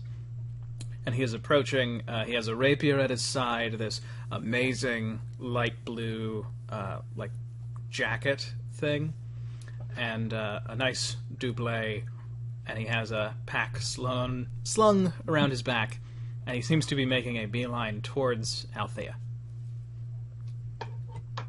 The robe is already working. Yeah, Merihim's gonna step in front of Althea and be like, "Can I help you there, chap?" Althea has one of the chicken sticks in her mouth as she's turns around. Yeah, it's a total, if you all get both things, it would be a total of 4 silver, because you're lions, and Carr likes the lions. Is it 4 silver each? No, 4 silver total. Oh. Wow. Great. Oh, imagine how free it would be if you turned into a lion, Marcus. The gentleman stops, and he gets this broad smile, and it's a very nice smile. He's very handsome, and he sort of leans forward to stop himself, and he outstretches a hand to anyone who wants it, and says, "Oh, I was just coming over to say hello. Hello. Hi. Hi, Yeah, how are hi. you doing? I'm Marcus, and this is Althea and Eka and Mirahim, and this is Donatella back there, and Julius. Both of them wave over. And this is Alan, and this is Ka. Carr says, "Hello." And he holds out his hand to whoever takes it and says, "Fontaine Kinsring." Althea's gonna flip her hair over her shoulder and extend her hand out "Oh, pleasure to meet you." You still have the chicken leg. Yeah, chicken leg in one hand. He takes your hand lightly but firmly. Firmly but gently. And he sort of dips into a sort of bow where you think for a second, like, maybe he's gonna try to actually, like, kiss my hand. But he stops and just sort of turns his head and gives you a smile and says, "A pleasure, Mrs. Althea." And I'll, if he still is offering his hand, Akka will shake it. Yeah, he turns to you and you shake it. Do you, like, grip it with your full Akka strength?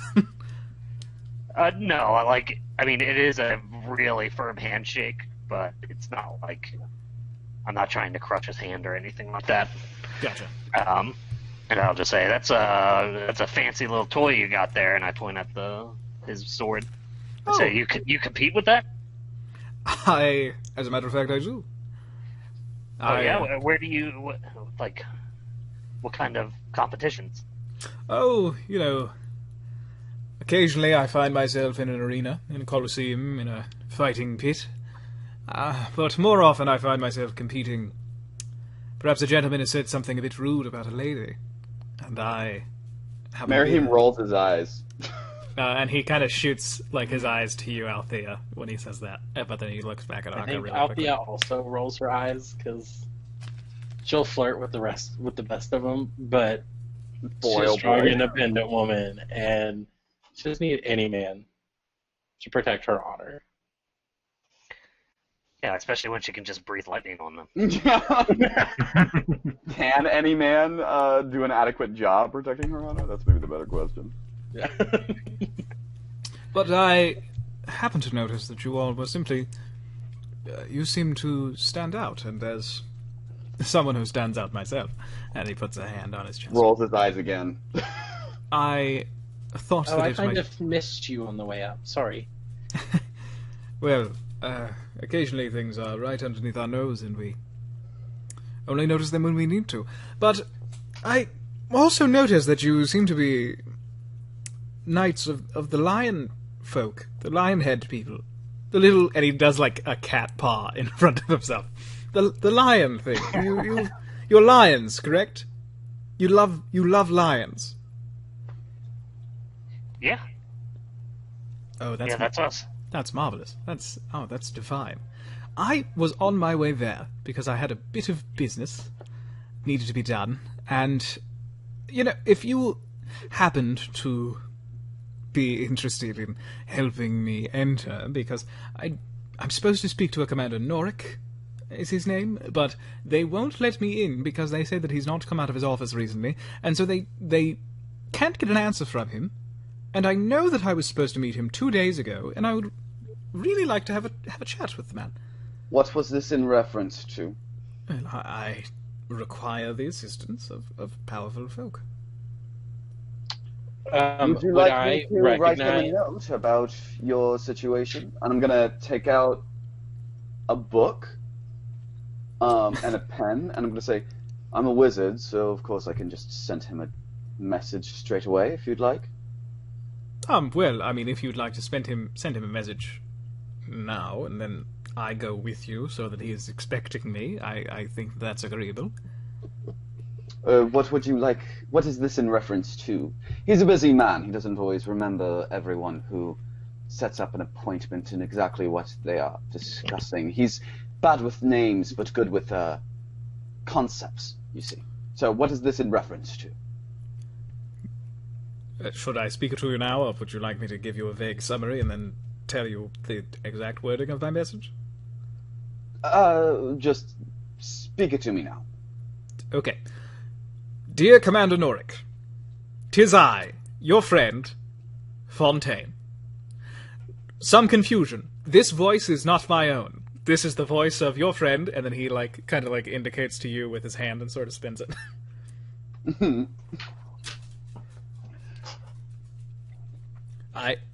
I'm sorry, what's your... are you asking me? Oh, yes, what's your name? Yes.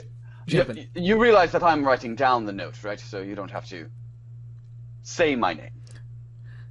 I, the so spelled gentleman, am I am speaking through this gentleman whose voice you're hearing, who I assume you know, unless he is an imposter, in which case I'm glad that I am having him send you this spell so that you may find his evil.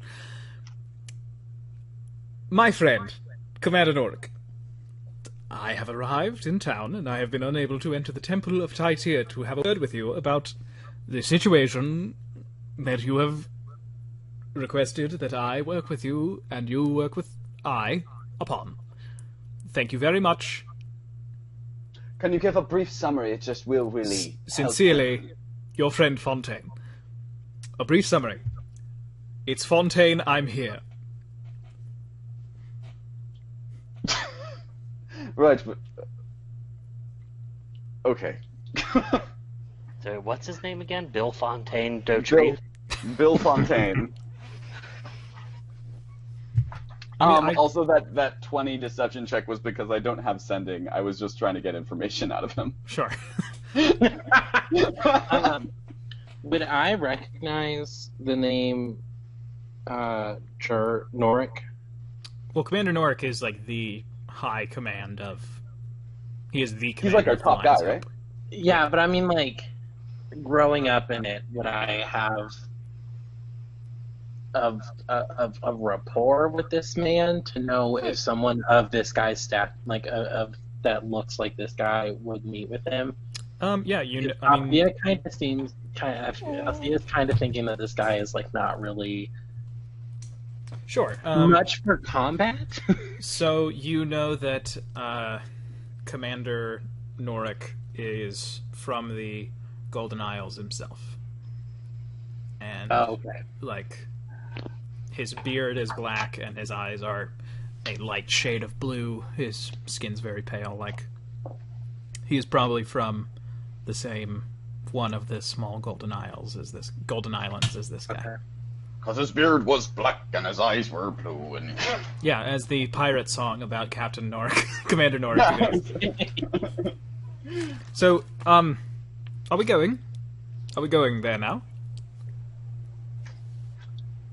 Yes, why don't we go ahead and you can wait outside the temple and I will confirm with him that you are coming I mean, inside and there we go. I'll be honest, I fell for this once before. Another group of your order were entering the temple, and I said, hey, what if you slipped him a message for me? And they said that they would. And nothing. Well- I've heard nothing. So, This might, satiate my uncle's. when you say uncle, he looks at Merahim, and like his eyes start up to the thorns, and he gives like a, huh, expression, and then he just looks back at you. My uncle's might squash some of his qualms with you. If you don't mind, I can check to make sure that you're just telling the truth. Just comply for a second. Oh, I don't think that's necessary. I think I'm the trustworthy fellow. Oh, well, see that answer right there. Just I think I might have to side with my dear uncle here. Okay, He might very just- well. I'm sorry. I submit, my lady Althea. All right, so I'm gonna walk up. I'm gonna put one. I'm gonna put Bless you, dear boy. a finger to his forehead. I don't really need to do this, but I'm just wanting to make it as difficult as possible for this man, and I'm just gonna put one finger on his forehead. Oh. I'm gonna cast Detect Thoughts, All right. Hello. and then I'm gonna say, I'm just gonna probe deep, because he said he's fine with it. So that means he automatically will, like, it'll automatically work, right? 'Cause Yep. He's a willing left to creature. do it. Yep. Yeah. Dope. All right.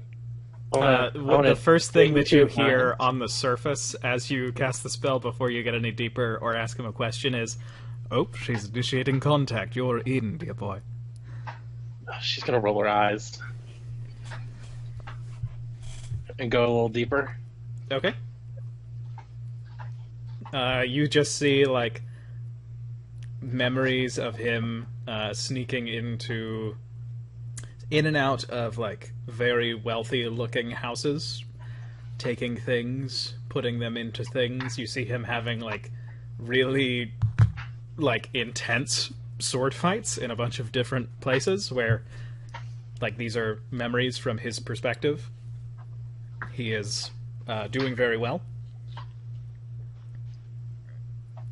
That's like the images that you see. You can see that you can hold your own. Now, let's see. Are you really here to see Norik? Yes.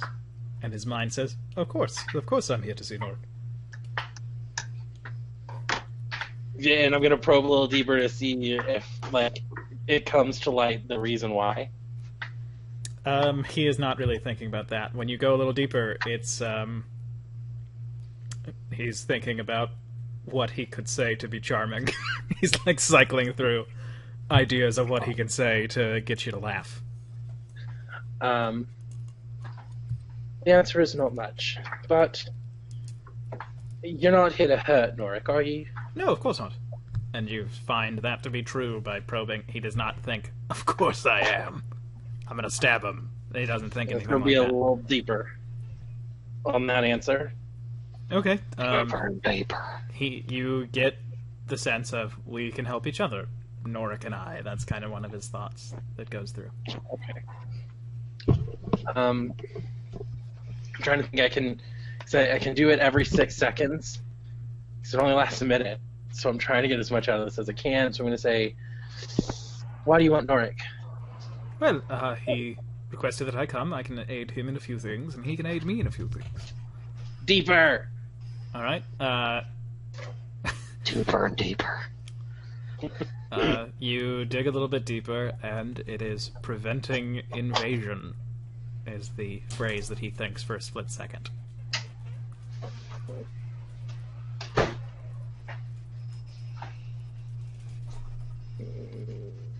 I want to ask the question, but I don't think it's appropriate for Twitch.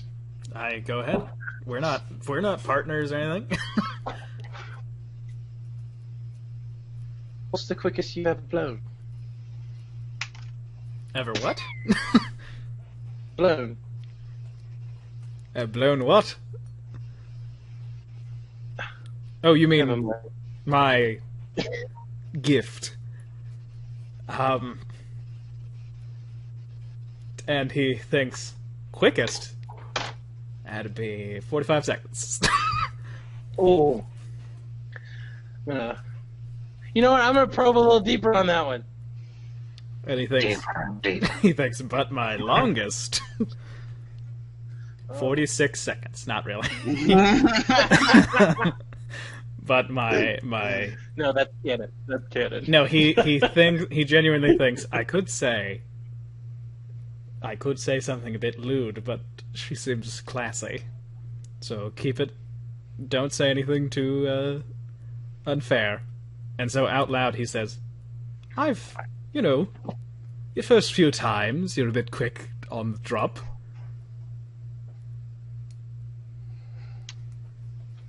He says that out loud? Yeah.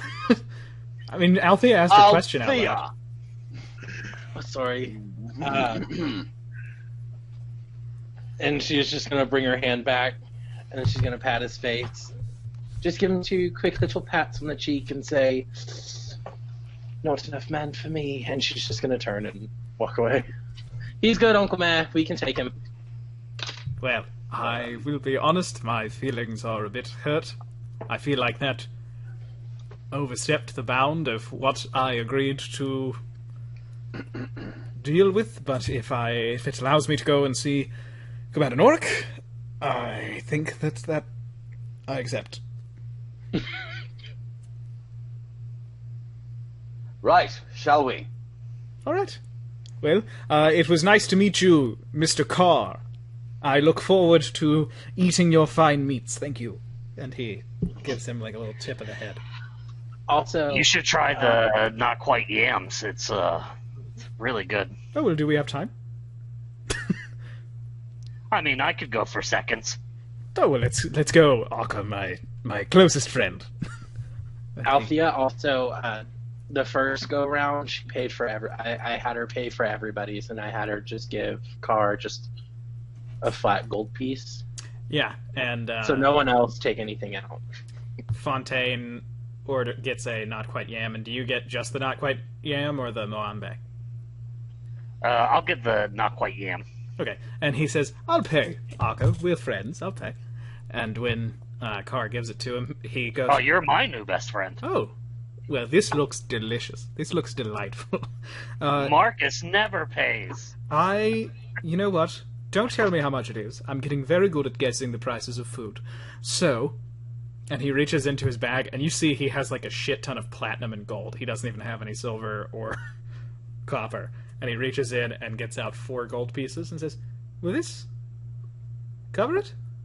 Why, yes, it will. And then I'm gonna look at Carr and just nod. Oh, I am getting much better. You know, a few times, and he kind of like wags his fingers. A few times I've been tricked by merchants taking a little bit more than I think the things I was paying for were worth. You know, you buy, and he pats his rapier. You buy a nice bit of oil for the sword, and they're like, "That'd be 200 gold," and I did it. But Jesus, man, how many contests have you won that you can afford oil for that much? You know, I need a lot of oil. I do. I do too, and I tap the canisters of body oil that I keep on. You understand. And he puts the 4 gold down and says, "Thank you, Mr. Carr. This smells delicious, and I look forward to trying that chicken when I have a bit more time. Thank you." And he gives him what seems to be a genuine smile. And he turns and he takes a big bite and goes, that's very nice. What? Are we going? Yes. Very well. Let's sally forth. And he starts.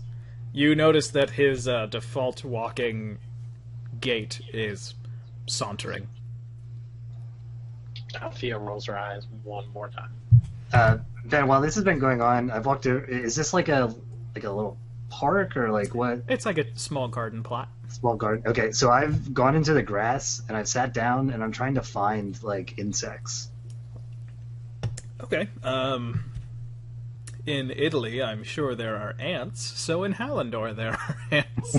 Yeah, you find there's like a little group of you know what? They're fire ants. Oh no, and they're in your pants. Oh no. No, but they seem like cool with you. Right on. Okay. So I guess since they're fire ants, I'm just gonna watch them. But when they start walking off, I'll say, Yeah, I'll catch up in a little bit. I just want to, watch these new friends over here, and keep an eye on him. You want me to keep an eye on Merihim? I certainly will, Marcus. I'll report everything that he does to you. Yeah, that's fine. But Mirahim, you keep an eye on him too. Of course, we'll keep an eye on each other because that's the way that friendships are made. All right then. Merihim's like over here by now.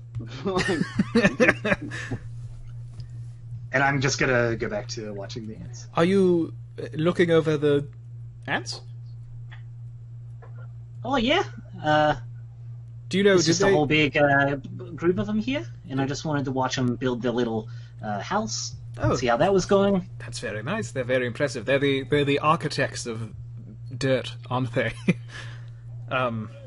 Yeah, that's a little condescending, isn't it? You know, I've never thought of that, but. And he leans down and says, "I apologize, little fellows. Do you know? Do they like sweet things?" Oh, yeah, they love sweet things. Oh, very well. They're probably going to go over and steal some of his food in a little bit. Yeah, I point over to Carr. He spoons out some of his not quite yam and drops it down onto the ground. I hope that this makes up for my insensitivity.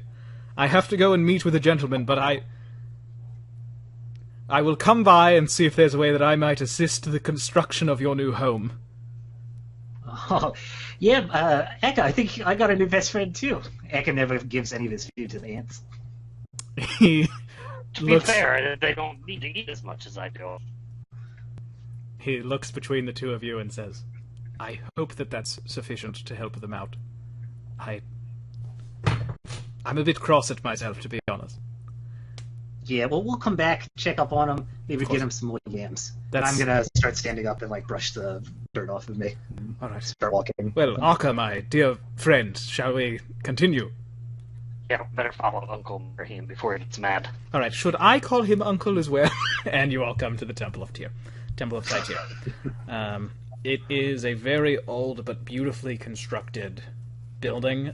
It is only a single story above ground, but you all know because you've been inside that it goes below ground, which the city, the Legion, the Empire do not know.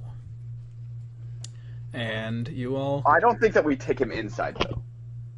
Well, No, you're not Alfie, inside yet. He was Okay, fine. good. I said he was fine. Yeah. Also, while we were walking away, Althea was talking to Uncle Merihim and was like, "Sorry, I know I went in there all. I might have stepped over in line back there, but I could tell he was like coming on to me, and it was just check in. Maybe, just maybe, maybe there was something there, but." So you know how yeah. Merihim's got that scowl in his portrait? Yeah. Yeah, it's so much more like Grumpy Cat right now than it's ever been before. So, well, I mean, I did, debuff him, kind of. Also, I just really wanted to see, like, if there was anything I could really just, like, I don't know, guys like that really just, they're so gross. Wanted to emasculate him a little bit. Mm-hmm. Donatella and Judius are behind the two of you, and they are whispering, and you can try to see if you can hear what they're saying. Yeah. I want to see. All right, that would be a perception check from each of you. You just hear Donatella say, kind of mean to him, and that's the only thing that you actually pick up. But you all have entered the community garden that the lions keep.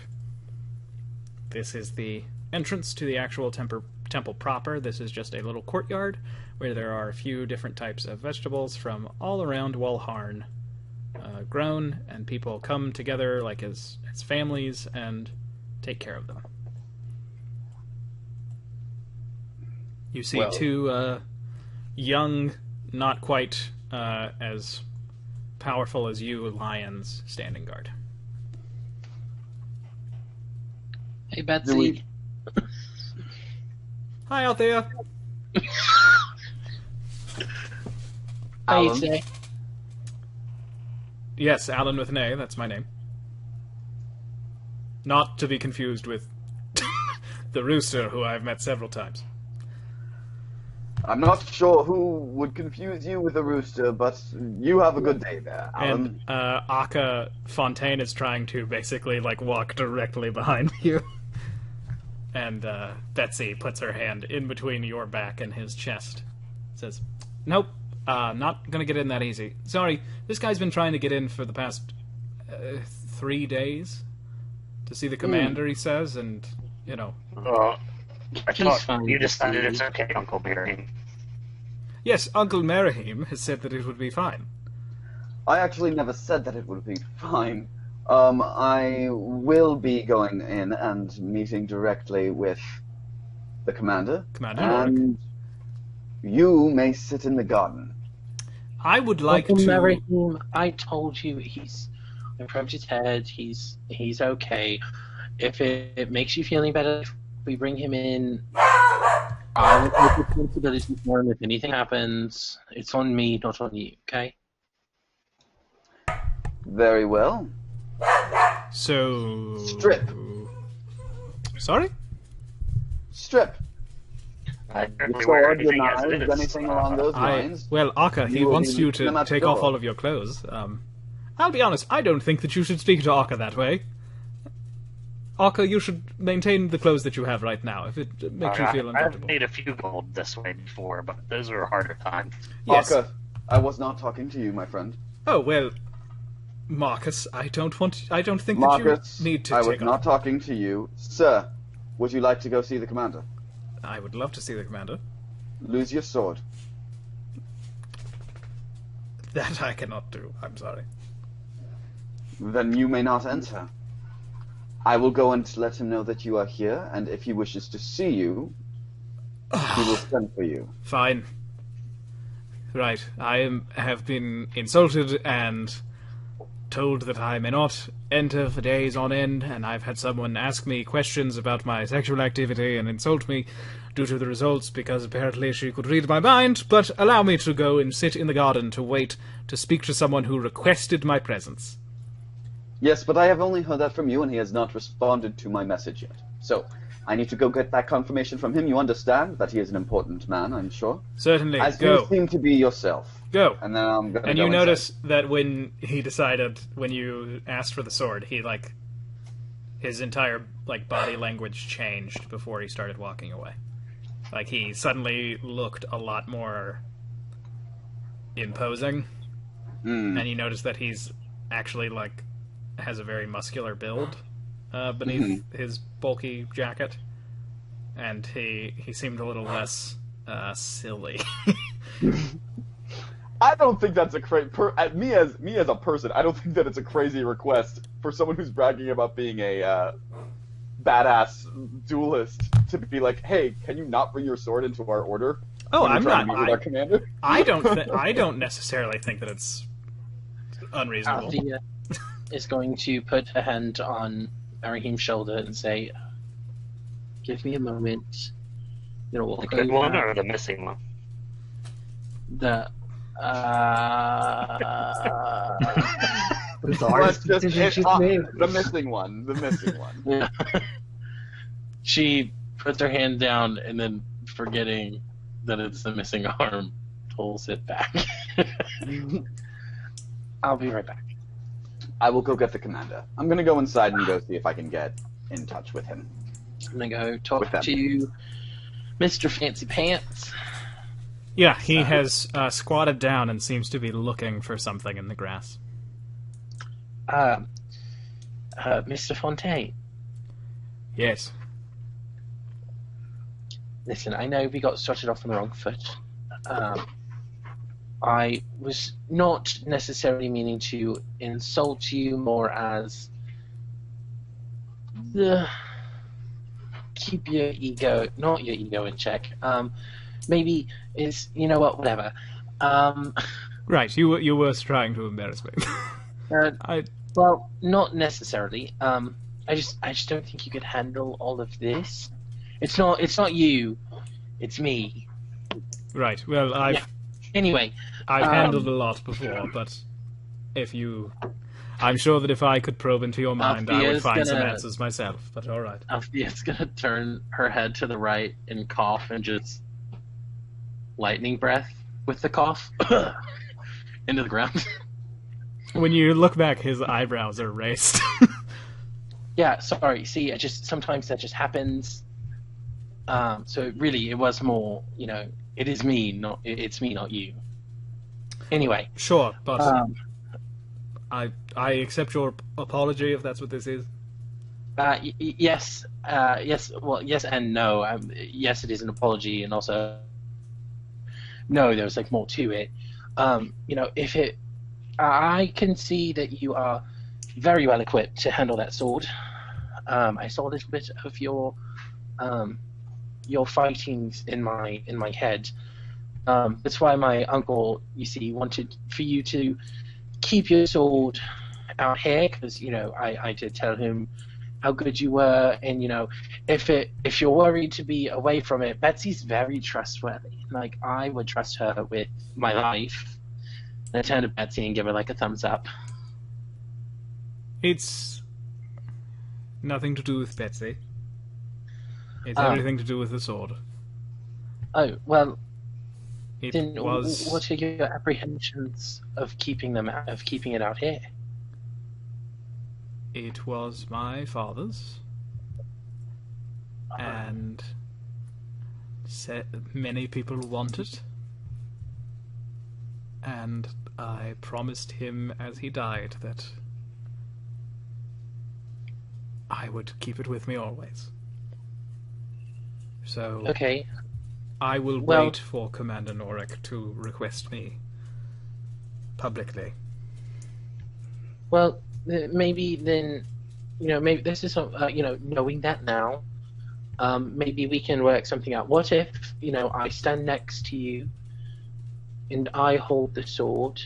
I'll be with you, like, the whole time. If you want, we can, like, tie a Careful holding rope this sword, from something me. only lasts 45 seconds.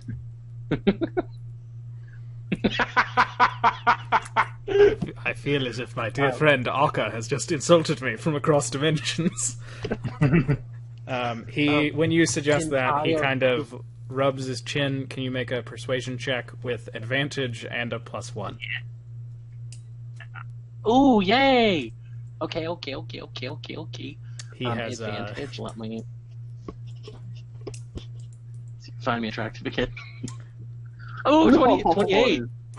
All right. He kind of looks at you and he kind of goes, "Could I keep hold of my belt? Could you hold it by the hilt and I still be..." I'm sure that this sounds very silly, but it was a promise to my father.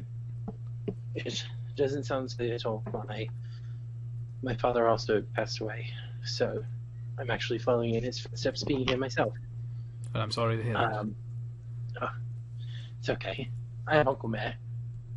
Of course, good Anyway, old Uncle Merahim. And he gets up, and his body language has changed back into the more leading with the hips, swinging his shoulders.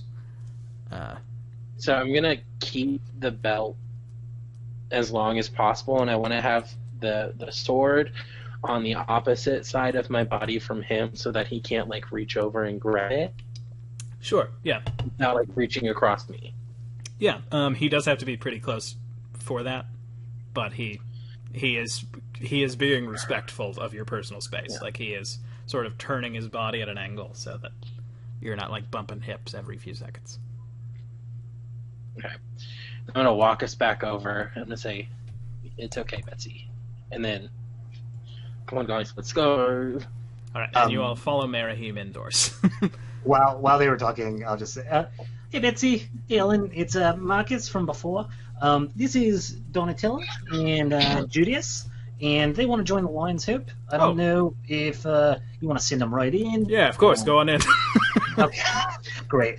All right, come on in, boys. And the two of them go in, and Alan kind of stops you and says, "Marcus, Yeah. you know that I remember you, right?" Yeah, of course. I see you all the time out here. Right, so you don't have to introduce yourself to me every time. Well, yeah, but it's just polite, to come over here and say, it's Marcus. You see a lot of people out here, lots of people trying to sneak in. I'm awfully small, I might go under your sight line, something like that. Hey, say hi, but you don't have to. You don't have guess to so. introduce yourself. All right. Well, Look, okay, now I feel bad. If you want to introduce yourself, you can. just like sometimes you're looking over top of me and it looks like you don't see me or you don't recognize me. No, I do recognize you. I am sorry that I did have to ask you your name a second time a few weeks after we met, but yeah. Well, I know Betsy knows my name, but it's sometimes Alan. You just I don't know. All right, I'm sorry. Hey, Marcus, it's Alan from before, and I'm sorry. Alan, that means a whole lot. I'm gonna hug him. Yeah, he leans down and hugs you. Thanks, Alan. Akka and me, we're probably gonna get a drink tonight. Why don't you come out with us if you're off? That sounds lovely. All right. Right. See you, Alan. See you, Betsy. And I'm gonna head in. Yep. So you all pass through the training yard of the Temple of Tytyr, where you see a group of recently passed their trial recruits being instructed by Sergeant Vance. He is a blonde-haired elf who is moving through some motions with his spear. He's just sort of shouting at them. But you all continue through, and you go to the mess hall, which is the biggest place in the whole first floor. I think as we passed by, I said, Vance. Yeah, and well, oh, go ahead. And he just goes, "Oi, Narahim." And while we're walking, I think I'm doing like the campus tour guide backward walk, and I'm like, Yeah, this is where you're going to do your spear exercises. That's Vance. He's pretty good at them. Don't get on his bad side, though, because he'll make you do push-ups. That's no fun. And then, over there, that's the mess hall. Lots of good food there. Sometimes people get up and sing and dance. And we're just going to keep going this way, and then I'm going to turn around and try not to trip. Yeah. As Althea walks behind Vance, she's gonna cast like minor illusion right behind his head, and there's like a little chibi version of him going like just Yeah. and like wagging his finger. You see a few of the recruits laugh, and he just like his eyes go big, and he's like, "All right, push-ups." Yeah, see? Just, for no reason. Just push-ups. Push-ups all the time. And you all push on into the mess hall. You know that this is the farthest place that new recruits are allowed to go. So Judius and Donatello will have to wait here until they can speak to someone who handles, like, the attempt to join. Yeah, anyways, you can't go any further than here, but help yourself. There's some food over there. Like I said, someone might jump up on a table, start singing. You could do that if you want. We'll see you later. I could do that. I have a lovely voice. Yeah, that'd be great. So, we have old Fontaine here. He's going to entertain you, and we'll be right inside. Oh, I mean, I'm going with you to speak to Commander Norik, but... Oh, well, I guess he's not going to entertain you then. Perhaps later. Anyways, we'll see you guys later. And I'm going to keep walking. Sure. You all go to Commander Norik's office. Upon entering... Oh, I need to fetch another token. Upon entering, well, you knock, and you hear Commander Norik's voice say, "Enter." You walk in, and when you enter, Commander Norik is seated behind his desk. He is a very broad-shouldered human man. He shaves his head, but he has this really thick beard that he actually braids in a style that you know is dwarven. And he has never seen, like, before 8 o'clock at night outside of his armor. So he is currently wearing heavy plate armor, even though he's sitting behind a desk. And he seems to be filling something out. He is in his, like, late 40s. And you see seated in a chair with her legs on his desk, like, stretched out. You see a very thin, very tall woman. She looks like she is a wood elf. Her appearance implies that she's probably from Sumer, if you had to guess.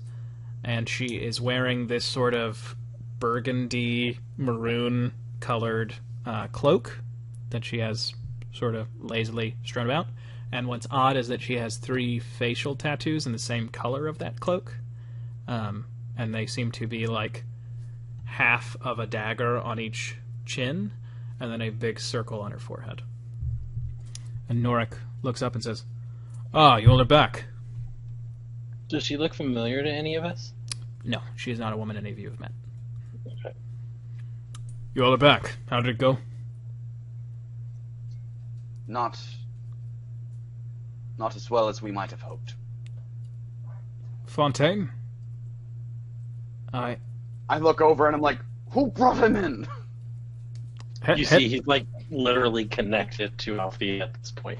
Yeah, he like pokes his head fully in the door because he was only a little like silhouette. And he goes, "Hello, Commander." "Oh, come in, boy. How are you?" Okay, fair enough. "I'm well. How are you, sir?" "I'm not as good as I could be. You and I can speak in a bit. If you all have anything that you feel you can't say, this young man has my trust. If there's anything that you feel that you can't say in front of him, I can ask that he be escorted out of the room, but I would like a briefing on your dealing with Caladrius. Oh, I trust him. I already poked around in his brain. Yes, If she... you trust him, sir, then I trust him. Oh, thank you, Uncle Mary.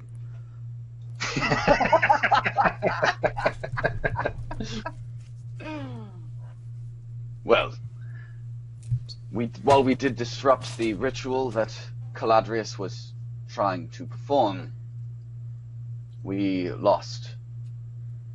What's her name? Makeda. Makeda. We lost Makeda in the process. Norik's face, flushes, and he's just mouth agape. Shit. What may be worse is that it seems that Caladrius has collected the souls of those that he kills. Most likely, also the soul and the body of Makeda, which he will reanimate with the soul of a person loyal to him. I don't think he kept her soul. I know that he definitely kept a body, but I think what that guy told us that he didn't keep their souls. He keeps his friends' souls. He just, asks their souls as they're leaving, like, can I use your body? And even if they say no, he's like, well, I'm going to do it anyway. It's just the principle of the thing for me asking. Oh, okay. That's not exactly what you got. Oh, I thought that's what that one guy said. So I was like, what? Because I think I asked, does he This was need their... earlier today, right? Like, Merahim's smart enough to remember exactly what was said. Well, it was right? about 3 days ago. But what he basically said is the spell does not require them saying yes. But Caladrius, it's not just a principle. It is like, from what you gleaned from Kailash, he won't do it if he does not get permission. Well, wait, I thought I asked, because I said, well, if he needs their permission, wouldn't he not be able to use her body? And then he was like, no, he'll use her body anyway, which is why we told them, hey, if you find her body, it's not her. I thought that was why we told them. Yeah, I'll have to go and listen to that, because I don't believe if he did say it that way and he put it in those words, that would be not in character. So, if I said that, I apologize. That was my mistake. I might just be remembering it wrong because I don't have it written down. I thought I did, but I might be wrong. Norik kind of just looks down at his desk and stops writing and says, "So did they get away?" Yeah, there was a big dragon, just like a real big one. Well, A green dragon swooped in and saved Caladrius, and while we did it, collect his assistant. What's his name? Sid. Kailash. What was it? Kailash. Wait. Kailash. Yeah, it was Kailash, wasn't it? Kailash was the name of the assistant. If you want to know the guy who killed him, that was Dashor. Dashor decapitated the man. Yeah, but he really had it coming, with the whole killing Makeda thing. Yes, none of us are particularly against the murder, but there will be no more. And Dashor, I'm glad that he was willing to restrain himself long enough that you could get some answers. And then for the first time you hear the voice of the woman sitting with her legs propped up on the desk. So, what was he doing? What was he after? He was trying to start a new reality. And in the process, destroy this one. That's pretty fucking heavy. Yeah, there was an egg. Both of them look like shocked when you say that. I thought he was trying to figure something out from what she was saying, but What'd the egg look like? Like a galaxy. Oh. Well. I'm sorry, who might you be? Hmm? And who are you? I do not recognize you. It is Well, I don't recognize you either. a pleasure to meet you, Merahim. Ah. Pleasure's all And mine. I send his spectral hand out. And Pleasure's all mine. Sonora. Hey, Yeah, smell no, I'm Marcus, and this is Eka and Althea, and this is Fontaine over there. Hello. Pleasure to meet you. He leans to say. Oh, it's a dude? No. That was Fontaine said that. was Oh. Sonora is Boston. How do you spell Sonora? Sonora, Sanora. A-N. Well, What? Sonora? yeah, my name is Sonora. It's nice to meet you all. Fuck, Nork. Goddamn. And Norik kind of just nods and says, Sonora is a member of an order that the Lion's Hope has long been friendly with.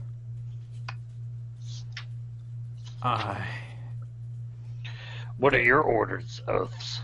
Can you say them aloud? Nah. She Why you gives don't remember them? She gives you a smile and she says, nah, I never memorized the damn things. I remember them long enough to say them, when I became a full-fledged member, but after that, whew. And what's your order again? See, I told you, Mirahim, that. Sorry, Uncle Mirahim. I forgot to use your title. You don't need to know the name. And Norik says, you don't need to know the name. She was telling me that her order has recently had some trouble. Only a few days ago, an old god was released. Merahim just opens his mouth to say something and then just takes a big breath of air and closes his mouth again.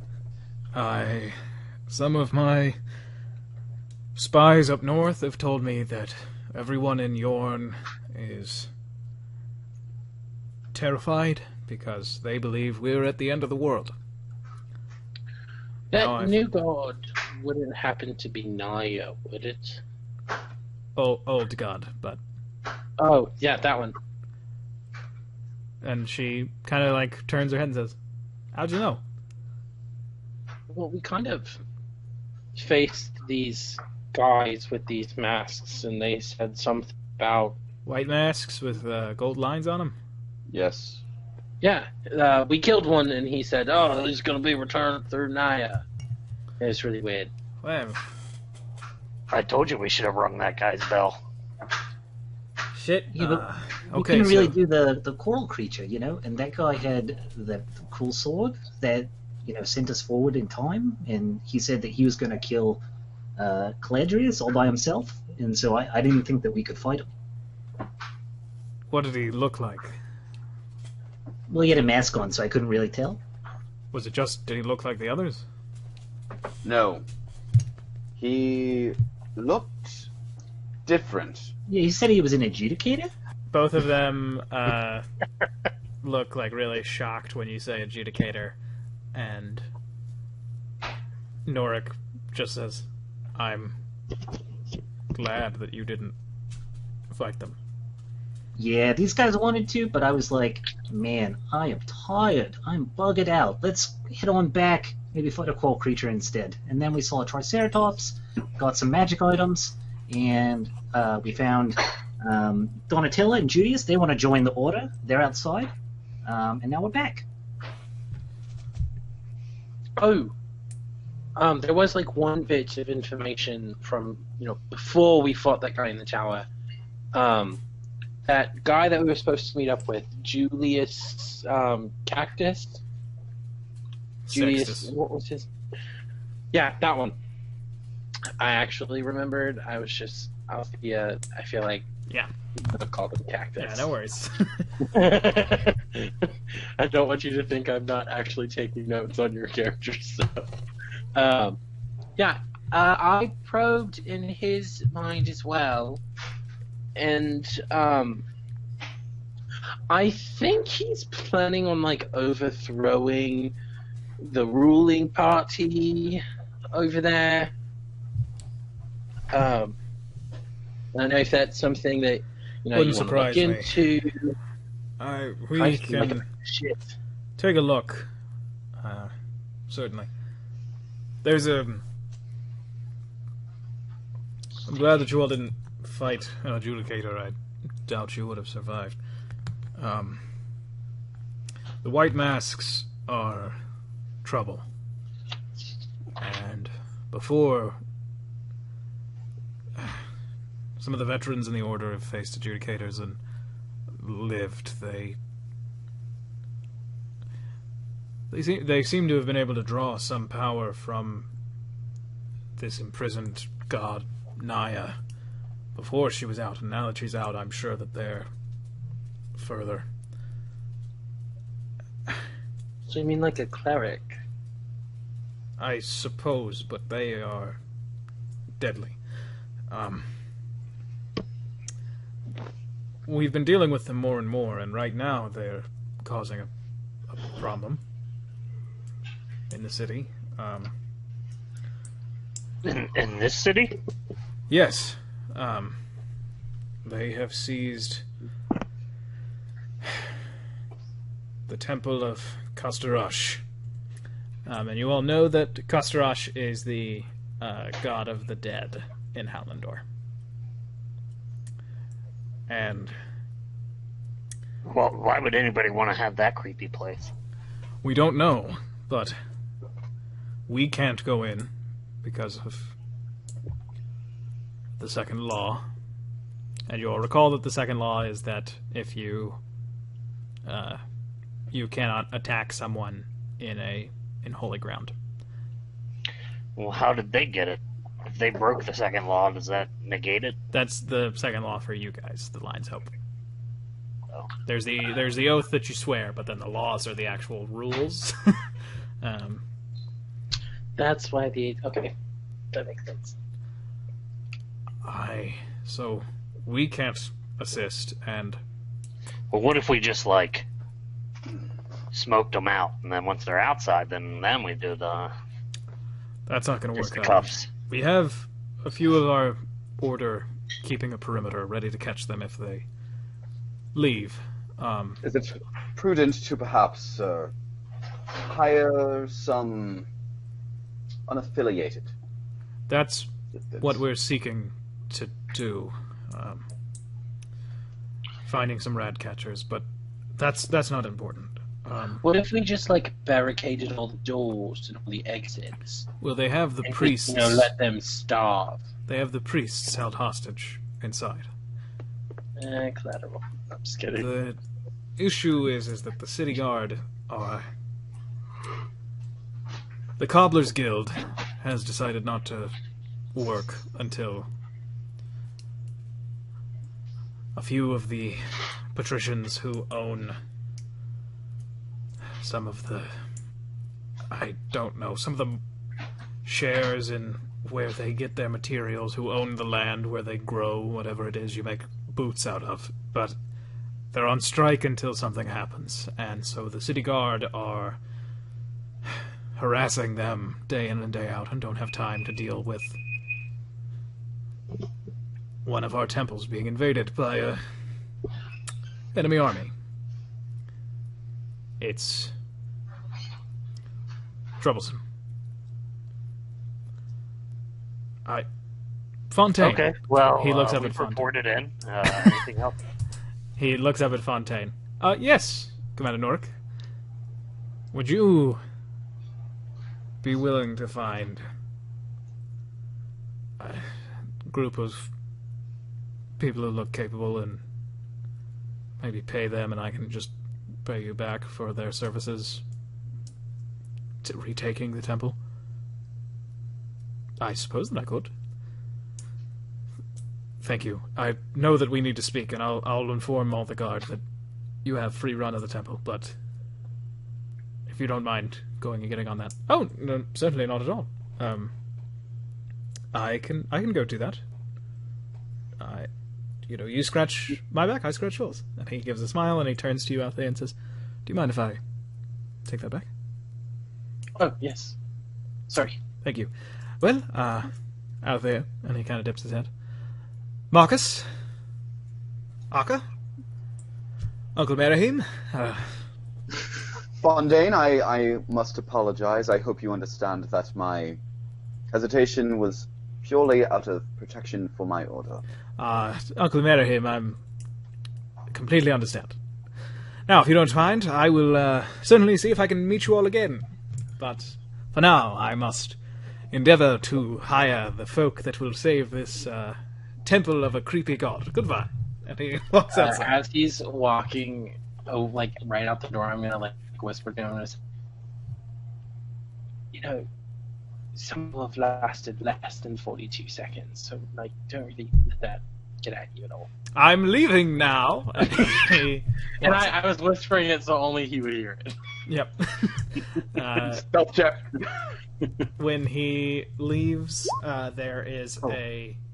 That first one was a 19.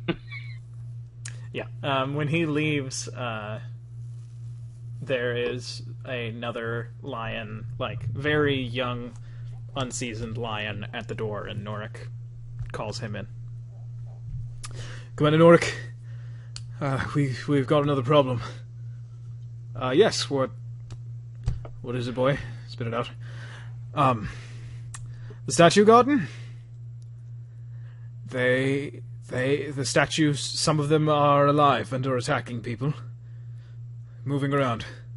We saw a few of the folk, we think a few of those masked people inside of the Temple of Castirash snuck out and are using this as a distraction. We saw a few of them there, walking around, seemingly helping these statues move, so... Are these statues made of, gems? I think a few inside of the palace of statues are. We shall go. Because the wizard had in his tower a bunch of gem statues that came to life. I don't know anything about that, but maybe I feel like these would have, These were statues that were already in the they would city, be- right? Yeah. yeah, the statue garden. You all have walked through it a few times, most likely, and it is a few stock character statues, and then a lot of historical ones. Norik, I think I don't think that's safe. Norik looks up at you all and says, "Would you be Of willing course. to?" Well, we just got back from saving the world, and I was thinking that maybe we could go get a drink with Ellen when he gets off. Marcus, I was just gonna say, we come on, stopped- Marcus. we stopped to fight a coral monster. I think that the least we can do is actually help our own city. Well, yeah, but I figured that there's a whole big order of Lion's Hope here, and there was 4 Lion's Hope in the other city. Most of our members who are senior to yourselves are busy. You are currently our best bet. Merahim is already leaving. Marcus, He's like, I will give you a week's leave. You and Akka, if you go. And Arca too. Oh, great. Yeah. All right. Oh, Let's okay. head out, Arca. We can go save these statues or kill them or whatever we need to do. All right. Well, see you. Nice to meet you. Yeah, you We're got. going out with Ellen later. If you want to come get a drink with us. Maybe. Sure. And you all go through the city, and it is a lot more tense, and people are sort of rushing away. And you do see that the city guards seem to have decided to help out a little bit in corralling the Garden of Statues, sort of just keeping a line. okay, On our walk over, can I just look at that piece of the ruby to see if it's gotten any bigger in my bag? Yeah, it has. It's a little, and it when you get it out, it's it doesn't quite want to punch you. Oh, it doesn't? No, it's just kind of curious about you now. I'm gonna say, oh, hi there, little fella. I'm gonna call you. Your name's Toby. Toby Maguire. No, it Put isn't. back. I'm just kidding. You can name it whatever you wish. But this is I'm the. gonna name you Toby. All right, go sit back in the bag, cutie. That is the entrance to the Garden of Statues, but you can see a few large marble or bronze shapes sort of shifting through the inner area of the garden. Are you all ready to enter, or is there something you would like to do before stepping in? Let's get this over with and get our leave. I want to see if these statues' ribs break just as easy. Whoops, sorry, I did I'm not mean gonna- to cast that stuff. What the spell that you gave me about raising my AC by 1? What did you ever figure out if that was like a first level or a second level?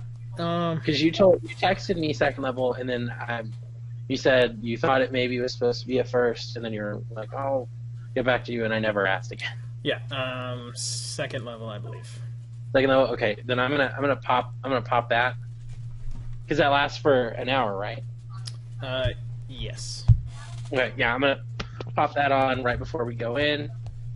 I'm gonna use it to get just like 10 feet ahead of the group as I cast it.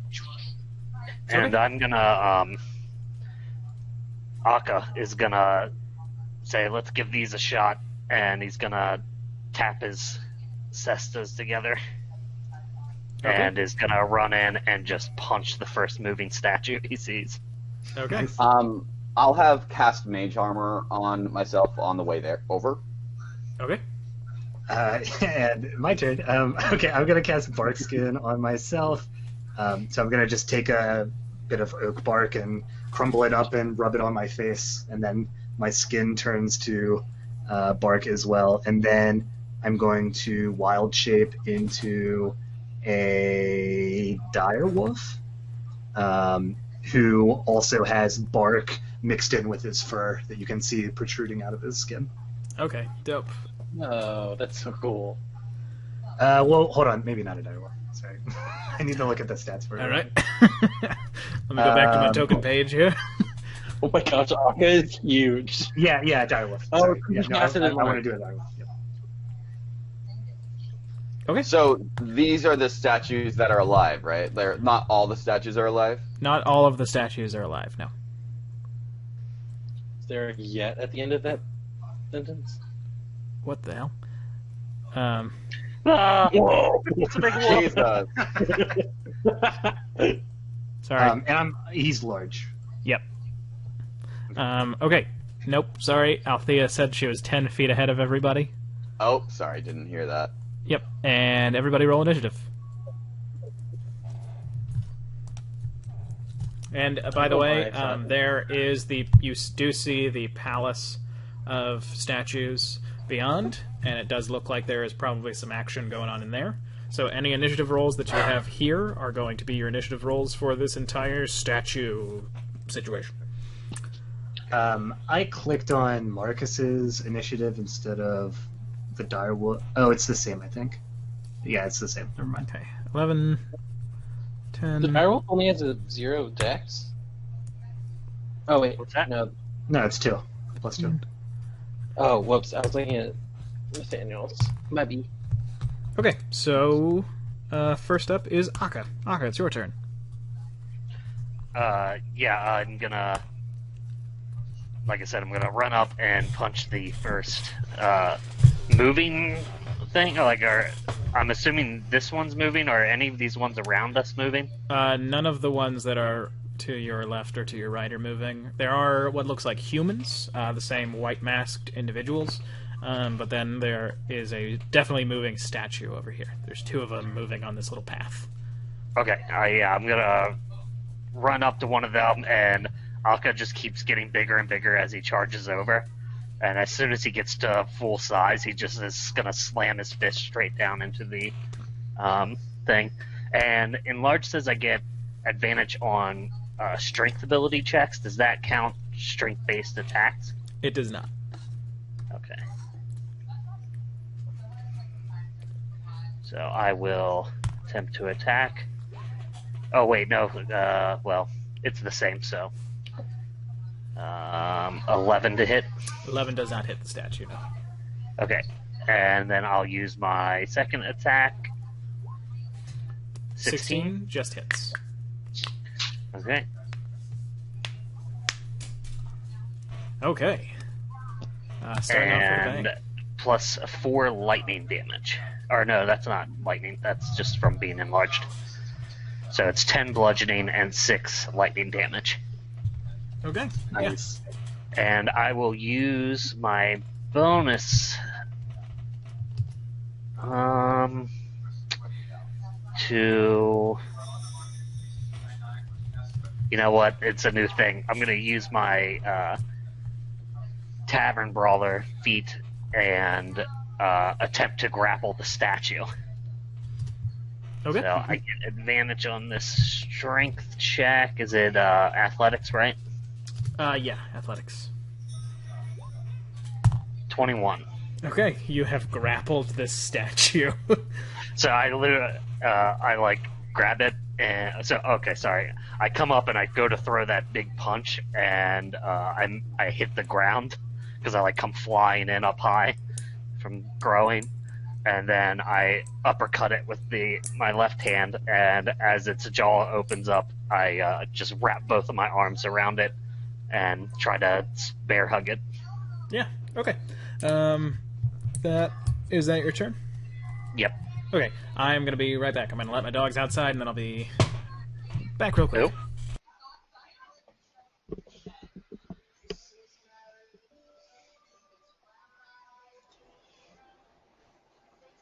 Guess it's time for a PetSmart ad then, Potts? Did you? I gotta AFK. Oh, you gotta go. Oh, man. Well, I don't want to leave it to me to do a PetSmart ad. I don't support PetSmart. What's a competitor to PetSmart? Oh god. Petco? Petco? Almost. Petco, yeah. Petco kind of sounds like the evil version of PetSmart, though. But on this show, we are constantly subverting expectations. So Petco is actually the good one. Yeah. Everyone just assumes it's evil because it has corporation Corporation in its title. name. Yeah. They're both evil. Actually, They're both a lot of corporations. people think PetSmart's #1 competitor is Petco, but there's a secret behind-the-scenes runner that no one really knows about, and that's it's Pet Dumb. No, You have no, that was too obvious. You Everyone have- thought it. run that's good. across. I like that. Well, but isn't that more of a subversion of the expectation that it would be? Althea, you watch as the white mask, who is in front of you, just sort of sprints towards you, drawing his short sword. He gets in front of you. First attack is a 12 to hit. No. Second attack is a 22 to hit. Yeah, Okay. that one is. Then you take 7 points of slashing damage. 7 points of slashing. Okie dokie. And then it is going to be Althea's turn. Please continue to talk, battle talk in character. I gotta let dog back in now. I was gonna say, ouch, that's really any way to treat a lady, and is going to, oh god, does not fit my plan for what I was going to do. Do you not have lightning bolt? No. Okay, I'm back. Probably should have. Althea, your turn. I was gonna cast Chaos Bolt, but if this guy's in my melee range, that gives me disadvantage on my attacks, right? Yeah, if you attack him with a ranged attack, yes. Well, what if I attack like this guy or this guy? No, you would be good. Okay, then I'm going to cast Chaos Bolt, and I want to say, I'm just gonna like push his head out of the way and point down to this guy. Okay, I think it's more like you go to move your hand, and he thinks you're doing an attack, so he really easily gets out of the way of it. Yeah. But then it opens you up to the person you're actually attacking. And that is going to be. Sorry, I'm going back and forth from my spells list to my. Yeah, And and I'm when gonna do that. I'm gonna do it at the. Oh God. I don't know. Should I conserve my spells? I should probably conserve my spells. So Yes. I'm only going to do a first level. I was debating on doing it at third, but I'm going to do it at first. And that is going to be a 16 to hit. 16 just hits. Hey, okay. And this is the one that I have to roll. I rolled 2d8 and then 1d6. And I'm going to say the first d8 is going to be the damage type, but if they're the same number, it has the chance. Oh, they are the same number. Okay. So Nice. hold on. That first one, I also need to add the 1d6. So that is going to be 6 points of. Oh my gosh, going back to my spell spot. Man, I should have said the third level. Dang it. So that is going to be acid damage. So 6 points of acid damage. And then because I rolled the same numbers, if you roll the same number on both d8s, the chaotic energy leaps from the target to a different creature of your choice within 30 feet. Make a new attack roll against the target, and make a new damage roll. So it's going to be against that guy. Back. And that is going to be... It's not within 30 feet, though. No, it's in 30 feet of the guy who I hit first. And the spell is, I think the spell is 120 foot range. It's just within. Second one has to be within 30 feet of the first guy that I hit. Yeah, no worries. Go ahead and make the attack And roll. then dash an attack roll. It's going to be a flat 20 to hit. Okay. And then there's going to be 2 more d8s, and the first d8 is going to be the damage type. So it's a 7, which is going to be. Psychic damage, so it's 11 plus another d6. So 17 points of psychic damage to one and 6 points of acid to the other. Okay. This guy is bloodied. Sweet. And then And he I'm grabs his head on either side of his mask and goes. and say, "Oh, you see what I did to your friend there?" And then I'm going to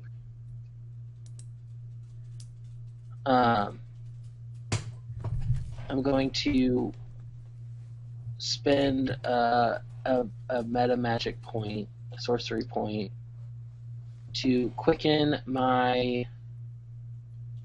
And when I did that, when I casted that spell, I'm gonna move 10 feet back because that's actually gonna be my bonus action. Actually, no, I'm gonna move. I want to fly over top of him and move on the other side of him. I don't think you would be able to get over him with your 10 feet.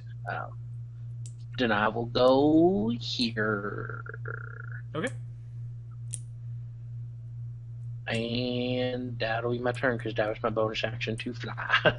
Okay. Marcus, it's your turn. All right, I'm going to run through. Can I fit through these statues? No, you cannot. The pedestals are high enough that you can't really fit. I guess it would be like difficult terrain for your large size to get through there. Oh, it would be difficult terrain. Okay, in that case, I have enough movement, I think, to. Well, so what part would be difficult terrain? Like this 20 feet? Yeah, the 20 feet. Okay, so that would be 40 feet. Okay. Okay, that changes. But I could go to like here normally. You can get to here normally. Here Okay. you would have to kind of deal with that pedestal. Right. So that's 35. And then to get to here, Yeah, you could swing that. I could swing that? Okay. So I go forward to start to try to go through the statues, and then I realize that I'm not going to be able to fit. and I careen past them and go down the path. I jump like through Akka's legs, I think. I'm going like between them, and then I'll attack this guy. I have pack tactics, so Yeah, and you have advantage because he is grappled. okay. Advantage +1. All right. Is that guy a statue as well? Yes. Okay. So that is 16 to hit. 16 just hits. Okay, awesome. So, yeah, I think it's like I just barely grab onto his side when Akka like moves up towards me, and that is 9 points of piercing damage. Okay. This guy is bloodied. And that's my turn. Okay, nice. Next up, it is Merahim's turn. Yeah, seeing our beefy boys leave the two squishy casters, I'm gonna go, well, might as well get this one out of the way early, and I'm gonna cast Maximilian's Earthen Grasp again. And so a 5-foot hand is gonna appear behind the guy. Basically just like, how was that used? Yeah, basically Merahim just like shoves his hand into the dirt, and a stone hand made of cobblestone about the size of a person comes up and grabs at the masked person. Yeah. Your DC saving throw. Your DC is 16. 16. Right? Yeah. He hears the earth moving and turns and sees your hand, like the hand coming up, and he just puts his foot in the middle of the palm and like shoves it back down into the ground, and he is not grabbed. Oh, well, it doesn't go away. Right, but he's not grabbed. He Okay. just kind of like pushes it back, and it can't grab him for another 6 seconds. Dang, he saved on his strength check. Okay, and this is difficult terrain over here? Yeah, not for... So you, as a medium-sized person, would be able to go through the unobstructed paths. Got you. It would be even more difficult terrain for you to combine the pedestals because they are very high. Gotcha. They're like 3 feet off the ground. And how far? This guy's got 30 feet. So we can get. You can come in there. All right, yeah, I'll run over here because I don't think that he can get me there. Oh, he can. Shit. Let's see if he can get me there.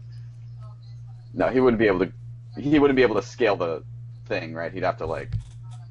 Or he could not. totally hit me. Okay. Yeah, I'll run over there. Okay, cool. Next up, it is the turn of the statues. They all move forward. Ah, that was not my intention. When they move, by the way, it sounds like a massive slab of marble being pushed across another slab. Ooh. Like with every movement. And they move like realistic people. And Marcus, you are now surrounded by statues as several step off of their pedestals. Okay. Each of them slinking, no change in their expression.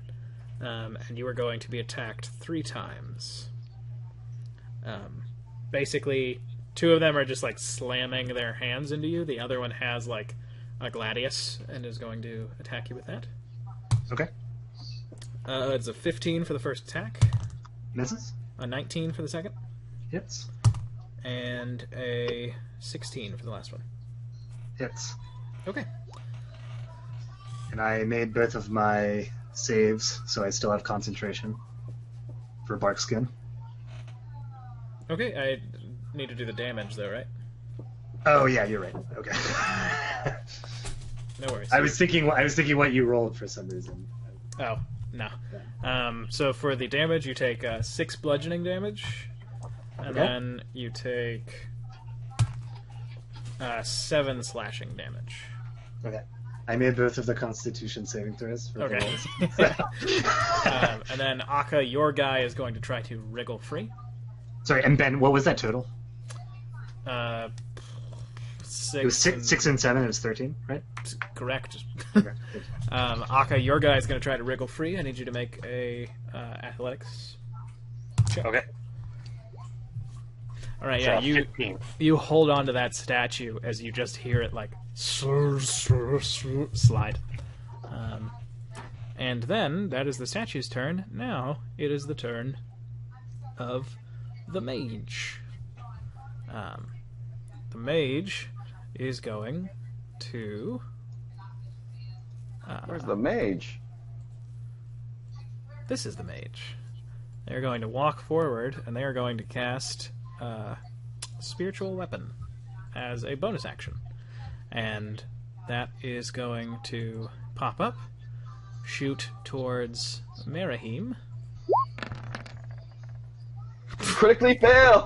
and it shoots past you and lodges itself in this statue over here. Hell yeah. Nice. And then, since Spiritual Weapon is a bonus action,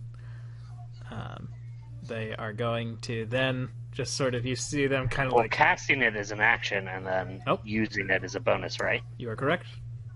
All right, that is the masked mage's turn, and now I need to roll something else for the initiative. Merahim, when you look and see this statue stands out because it seems to be the only statue that is not someone from Hallandor. It looks like a young man from the Udara Desert. Interesting. And okay, next up, it is back to the top of the order. Akka. Okay. I am this one that I'm grappled with. I kind of having a bear hug. I'm going to start doing like the boxer kidney punch when they're wrapped up with each other. Yeah. And make attack actions with the cestus. That's not advantage, but it's still 25 since it's the first roll. Yep. And 22 on the second. Both of those hit. Nice. All right.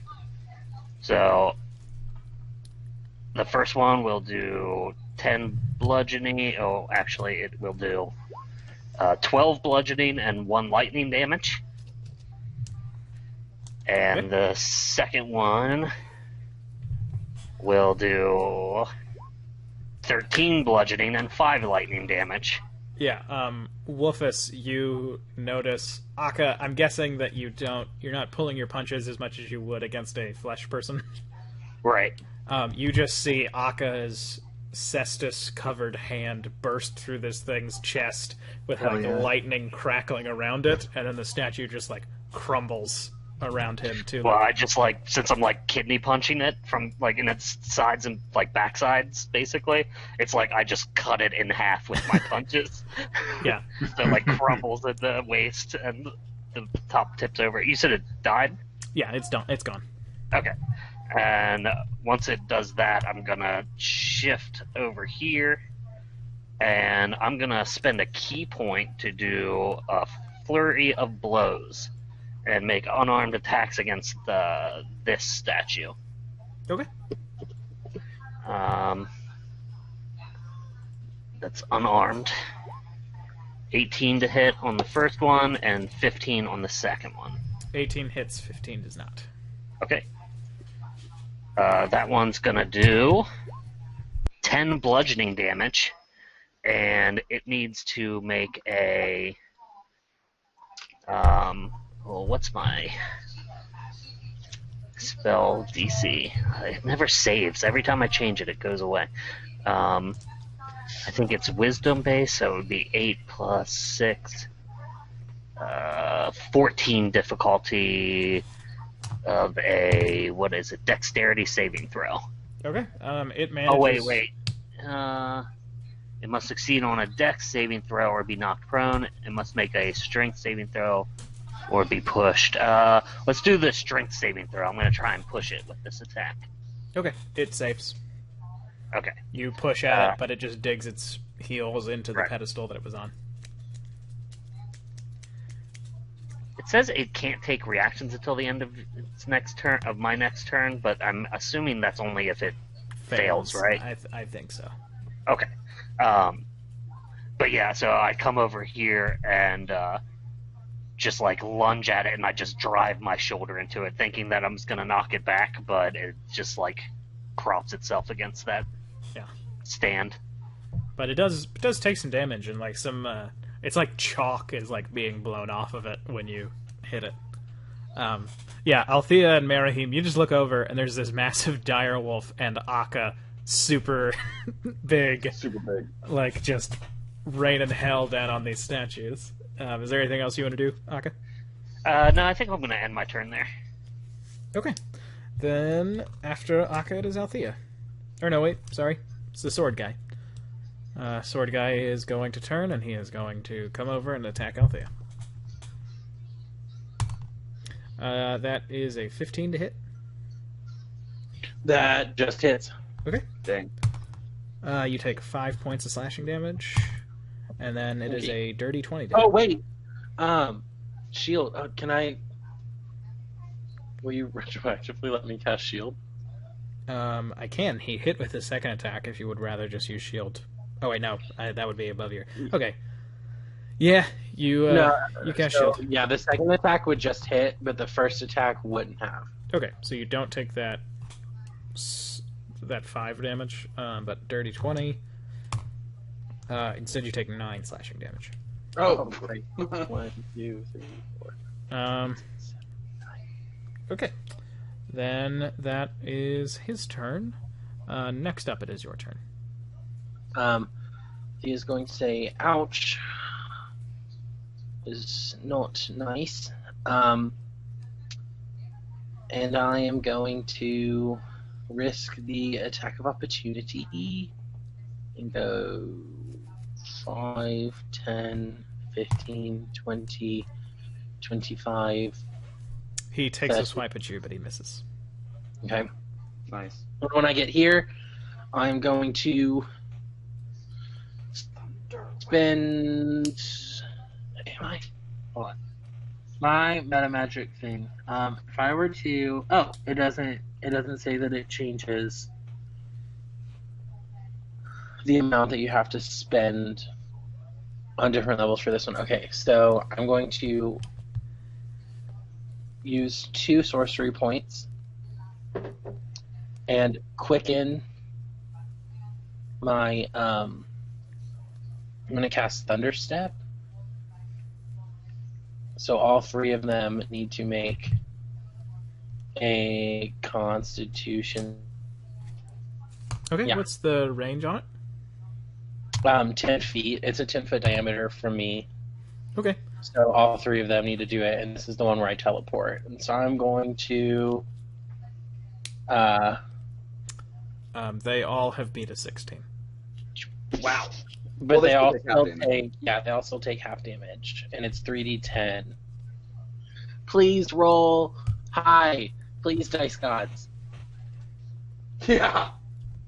It's alright. Hey, okay. That. Okay, so they I'll all take it, take I'll 8 take it. damage. I'll take it. Because one of them was blooded, so maybe that'll really fudge them up. And then when I land, it has to be a spot where I can see, and I wouldn't have visual there. So I'm gonna be like here, and then I'm gonna go, foo, and use. Actually, no. Wait, no. I wanted to land here because I was then gonna, as an action. I was gonna do a little. I was gonna at him. Okay, you had him. The- Oh, you mean the- lightning breath? Okay, gotcha. Yeah, that one. I blanked for a second on what it was called. I thought you were just trying to intimidate him. Yeah, one of these statues, you have blown off like one of its arms, and it is leaking marble dust. I'm gonna turn to Uncle Merheim. Hey, look, that one looks like you. And then I'm gonna breathe on this guy. Wow. Oh. Yeah, go ahead and breathe light. He is an ableist. I love it. Well, that's the deck save on his part. 16. Yeah. Oh, natural 1. Hey, okay. I forgot how much damage it does. It's 1d6 plus my spellcasting ability modifier. Cool.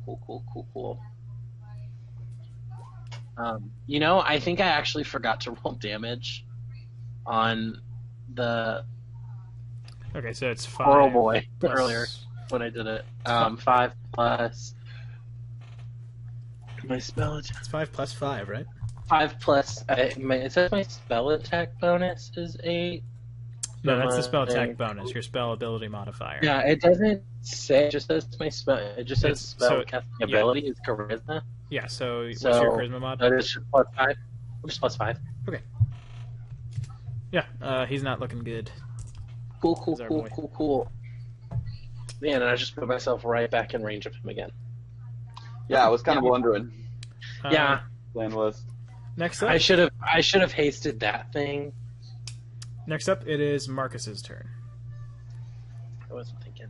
All right, I am going to attack the statue that is next to Akka, Sure. and I have pack tactics still, so I'm going to attempt to bite him for 23 points of damage. Okay. Or 23. You. Or 23, yeah, jeez, dude, I don't know how... No worries. this works. 23 hits. Okay, Ooh. that's 14 points of damage. All right. And he needs to make a DC 13 strength saving throw. Yeah. He is bloodied, and he does not. He just fails his save, so he is Okay. prone. Yeah, so I grab a hold of... What does this statue look like? It is like a Roman soldier. This is like a stock character. Mm-hmm. And so I grab a hold of... I Sorry. imagine he has like a... Hallandor soldier. Yeah.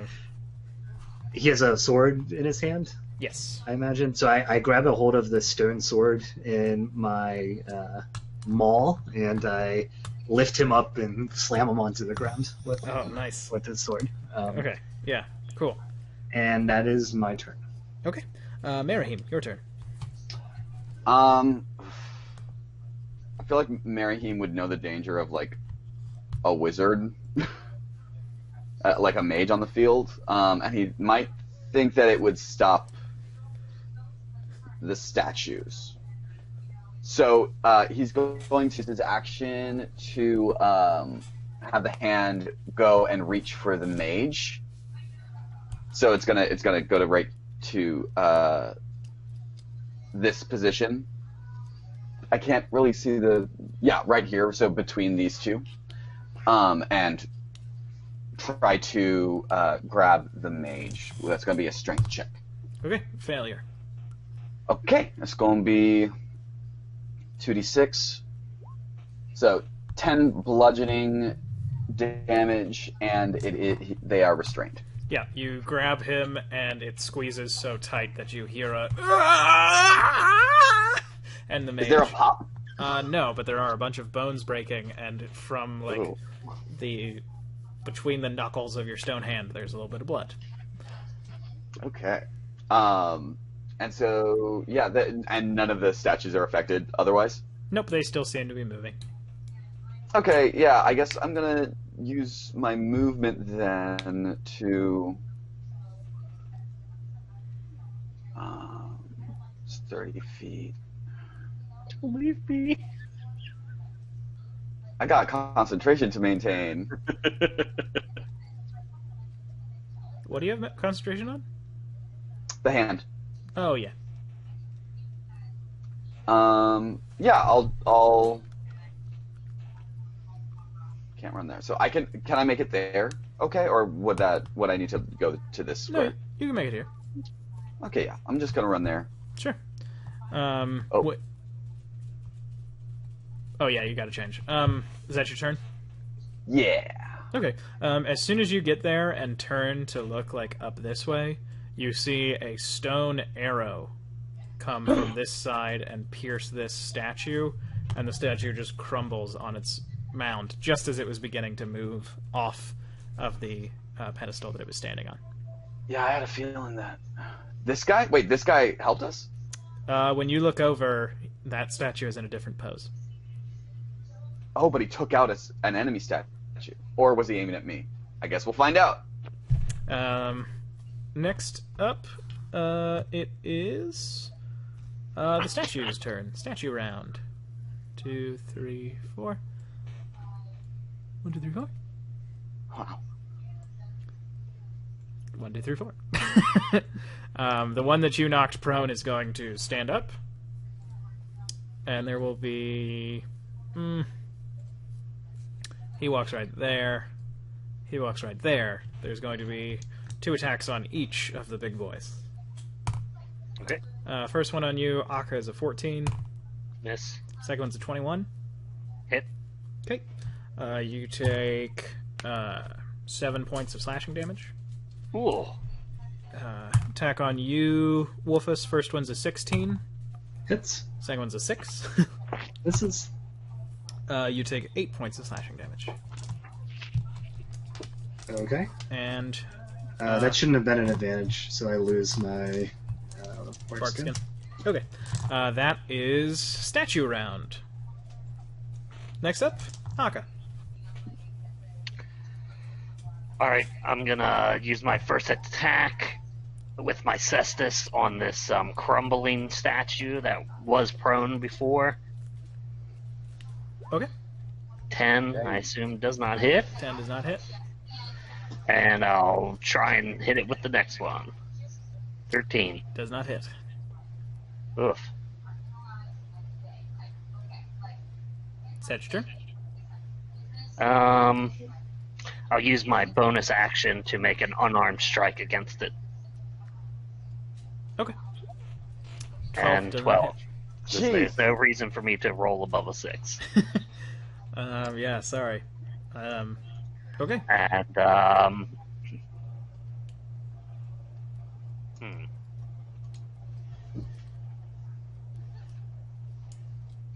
Question: how big are the things? They're the statues. They're technically medium-sized creatures. Yeah, they're a little bit bigger than regular human size.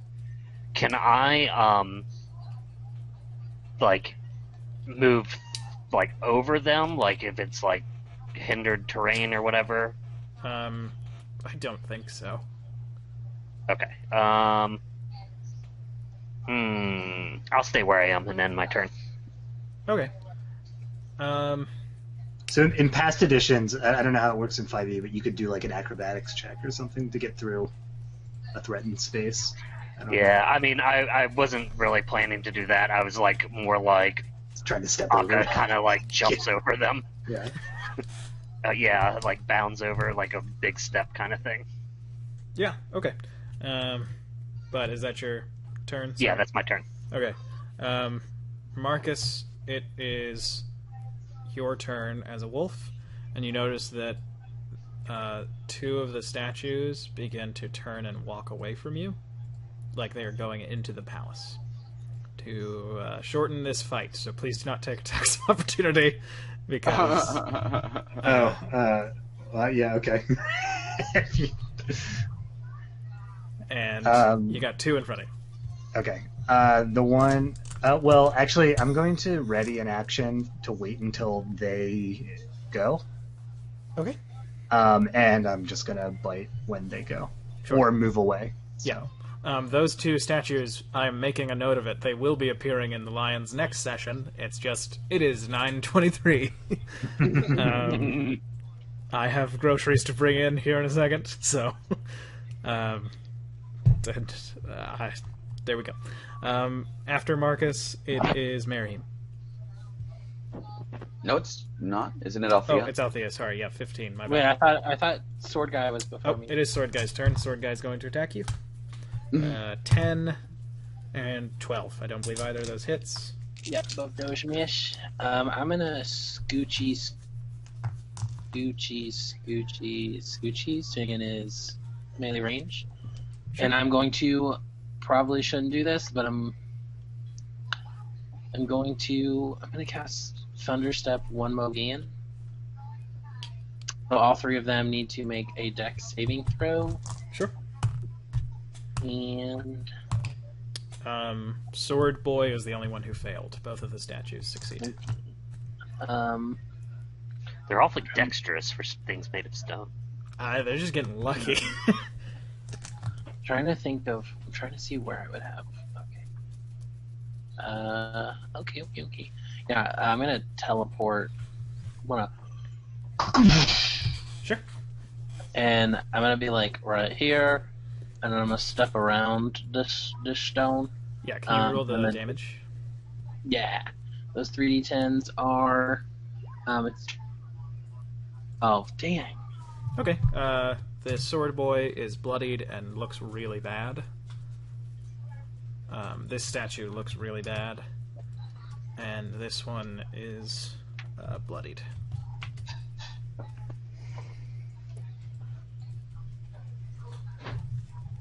Okay. Is that your turn? Yeah. Okay. Actually, yeah. Okay. Merahim, it's your turn. Yeah, I think the hand is just gonna go ahead and grapple at this guy. Okay. So it returns. He just fails. Got a 15. Dang. Sucks to be him. That's gonna be 7 bludgeoning damage, and he's restrained. No, he's not. He's dead. As you grab another human and crumble him up in your hand, your stone hand.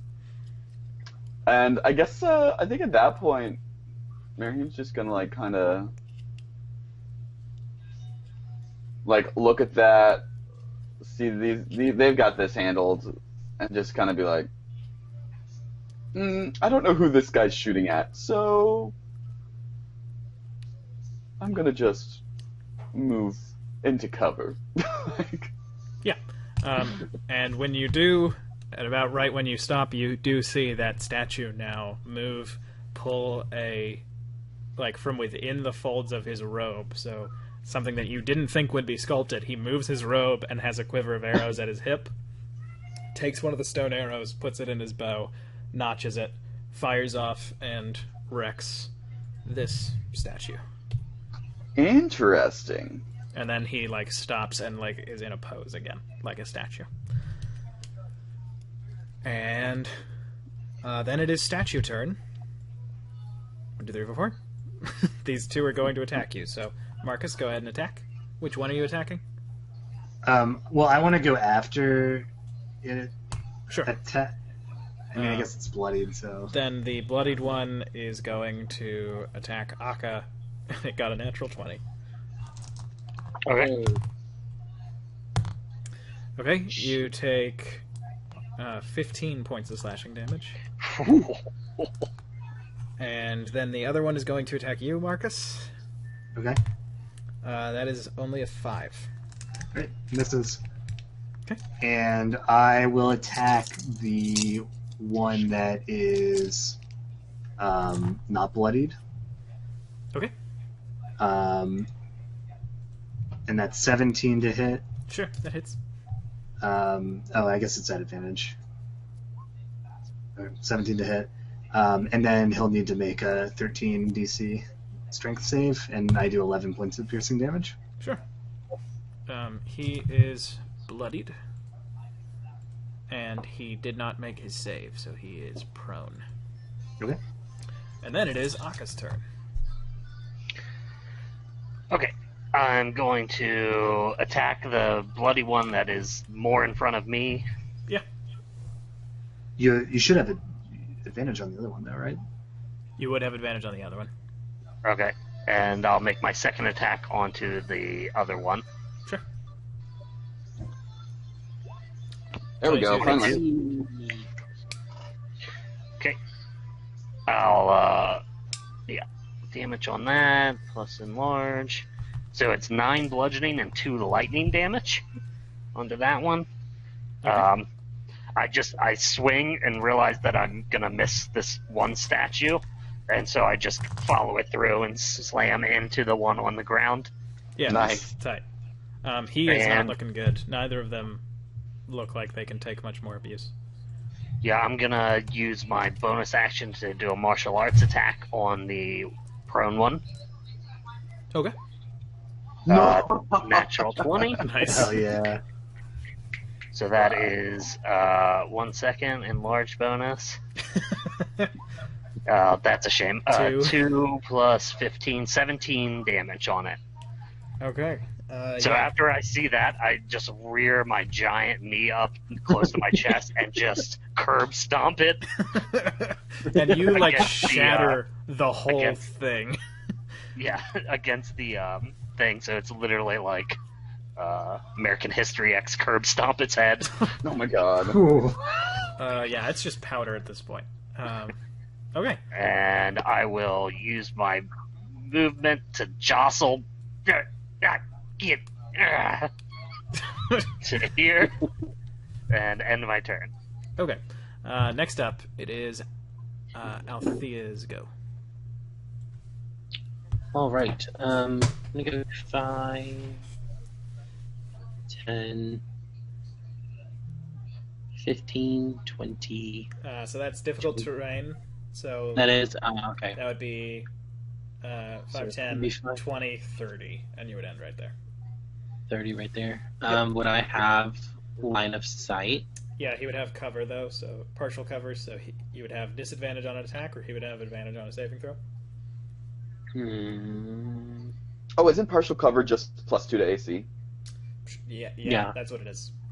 Yeah, I think half cover is what gives you. I think half cover Advantage gives you or disadvantage. 5. No, it's Uh, half. It's partial cover. It's I'll look it up. +2, It's and then it's for right full now. cover For right is now, we'll plus, rule that it's a +2. So go yeah. ahead and do what you're gonna do. I'm gonna do. I'm gonna go with Ray of Frost. Nice. Okay. A 15 to hit. Does not hit. Dang. Well, Uncle Mareem, it's up to you. Okay. Marcus, it's your turn. All right. Isn't it my turn? No, Marcus is 11. Then you're 10. Oh, okay. He held his action last time. That's why he went Got you. for him. I'm going to just pounce on this last statue here. Yeah. So with pack tactics, I'm at an advantage. That's 18 to hit. 18 hits. Okay. And it deals 6 points of piercing damage. Okay, he is just standing. And well, you have to do the He has strength failed. save. You have knocked him prone. Okay. And I will go ahead and, with him being prone, I'm going to run to here first. And then to here. I have 50 feet of movement as a wolf. Yeah. And I probably provoke an attack of opportunity when I'm moving away, but I think he's at disadvantage. Oh yeah. He swipes at you. Yeah. No, he won't hit you. Okay. And you get there. Marahim, it's your turn. I'm like, yeah, I'm just gonna walk out, and look at him and just point, and you hear like this gong of a bell. Make a wisdom saving throw. Failure. 9 necrotic damage. He's already taken damage, so he takes a little extra, right? No, it's just you take it's 2d12. I just rolled terribly with this fucking d12s again. Yeah, that statue is still up. Cool. I'm just gonna go ahead and let's see. Oh no! I forgot to roll an extra damage dice when I crit earlier. Oh, well, I mean, you would have. I wish it would have built-in triple dice roll Yeah, with that'd be cool. weapons, but I guess that's asking a lot of the system. Well, actually, Yeah. I think you can put. There's like a different crit damage that you can choose. Like, It says if you crit, does it deal like extra damage or something if you Okay, do that pull down box thing? Mayhem, is that your turn when you get there? Yeah, that's my turn. Okay, he's going to dart at you. Marcus, you get an attack of opportunity if you choose. 22 hits. 22. 7 points of piercing, and he needs to make the strength saving throw. Okay, he actually succeeds, so you bite through him, but you like take off everything above his hips. So Nice. he's just two legs that are not going to fall unless they're knocked over. Okay, awesome. And then this one is going to get up. And Oh yeah, there's still a guy. get over here and is going to attack you, Aka. Okay. That is a 22 to hit. Yeah, that hits. Okay, you take 4 points of slashing damage. It's your turn. Ugh. Aka is roughed up pretty good. I'm gonna just start wailing on him if I can. Oh, that shouldn't be at advantage, so it's 12 to hit. 12 doesn't hit. 13 doesn't either. Nope. Do I have to hit to use Flurry of Blows after you take the attack action? Okay. I'm going to spend a key and Flurry of Blows at him. Okay. There we go. 24 hits. and 26. Both of those hit. Nice. Okay. So the first one does 9 blood. Oh, wait, plus. Does 13 bludgeoning, and the second one will do 9 bludgeoning. Okay, you pulverize this thing. It is dead. Marcus is still a wolf. Aka is still giant. That is going to have to be our session.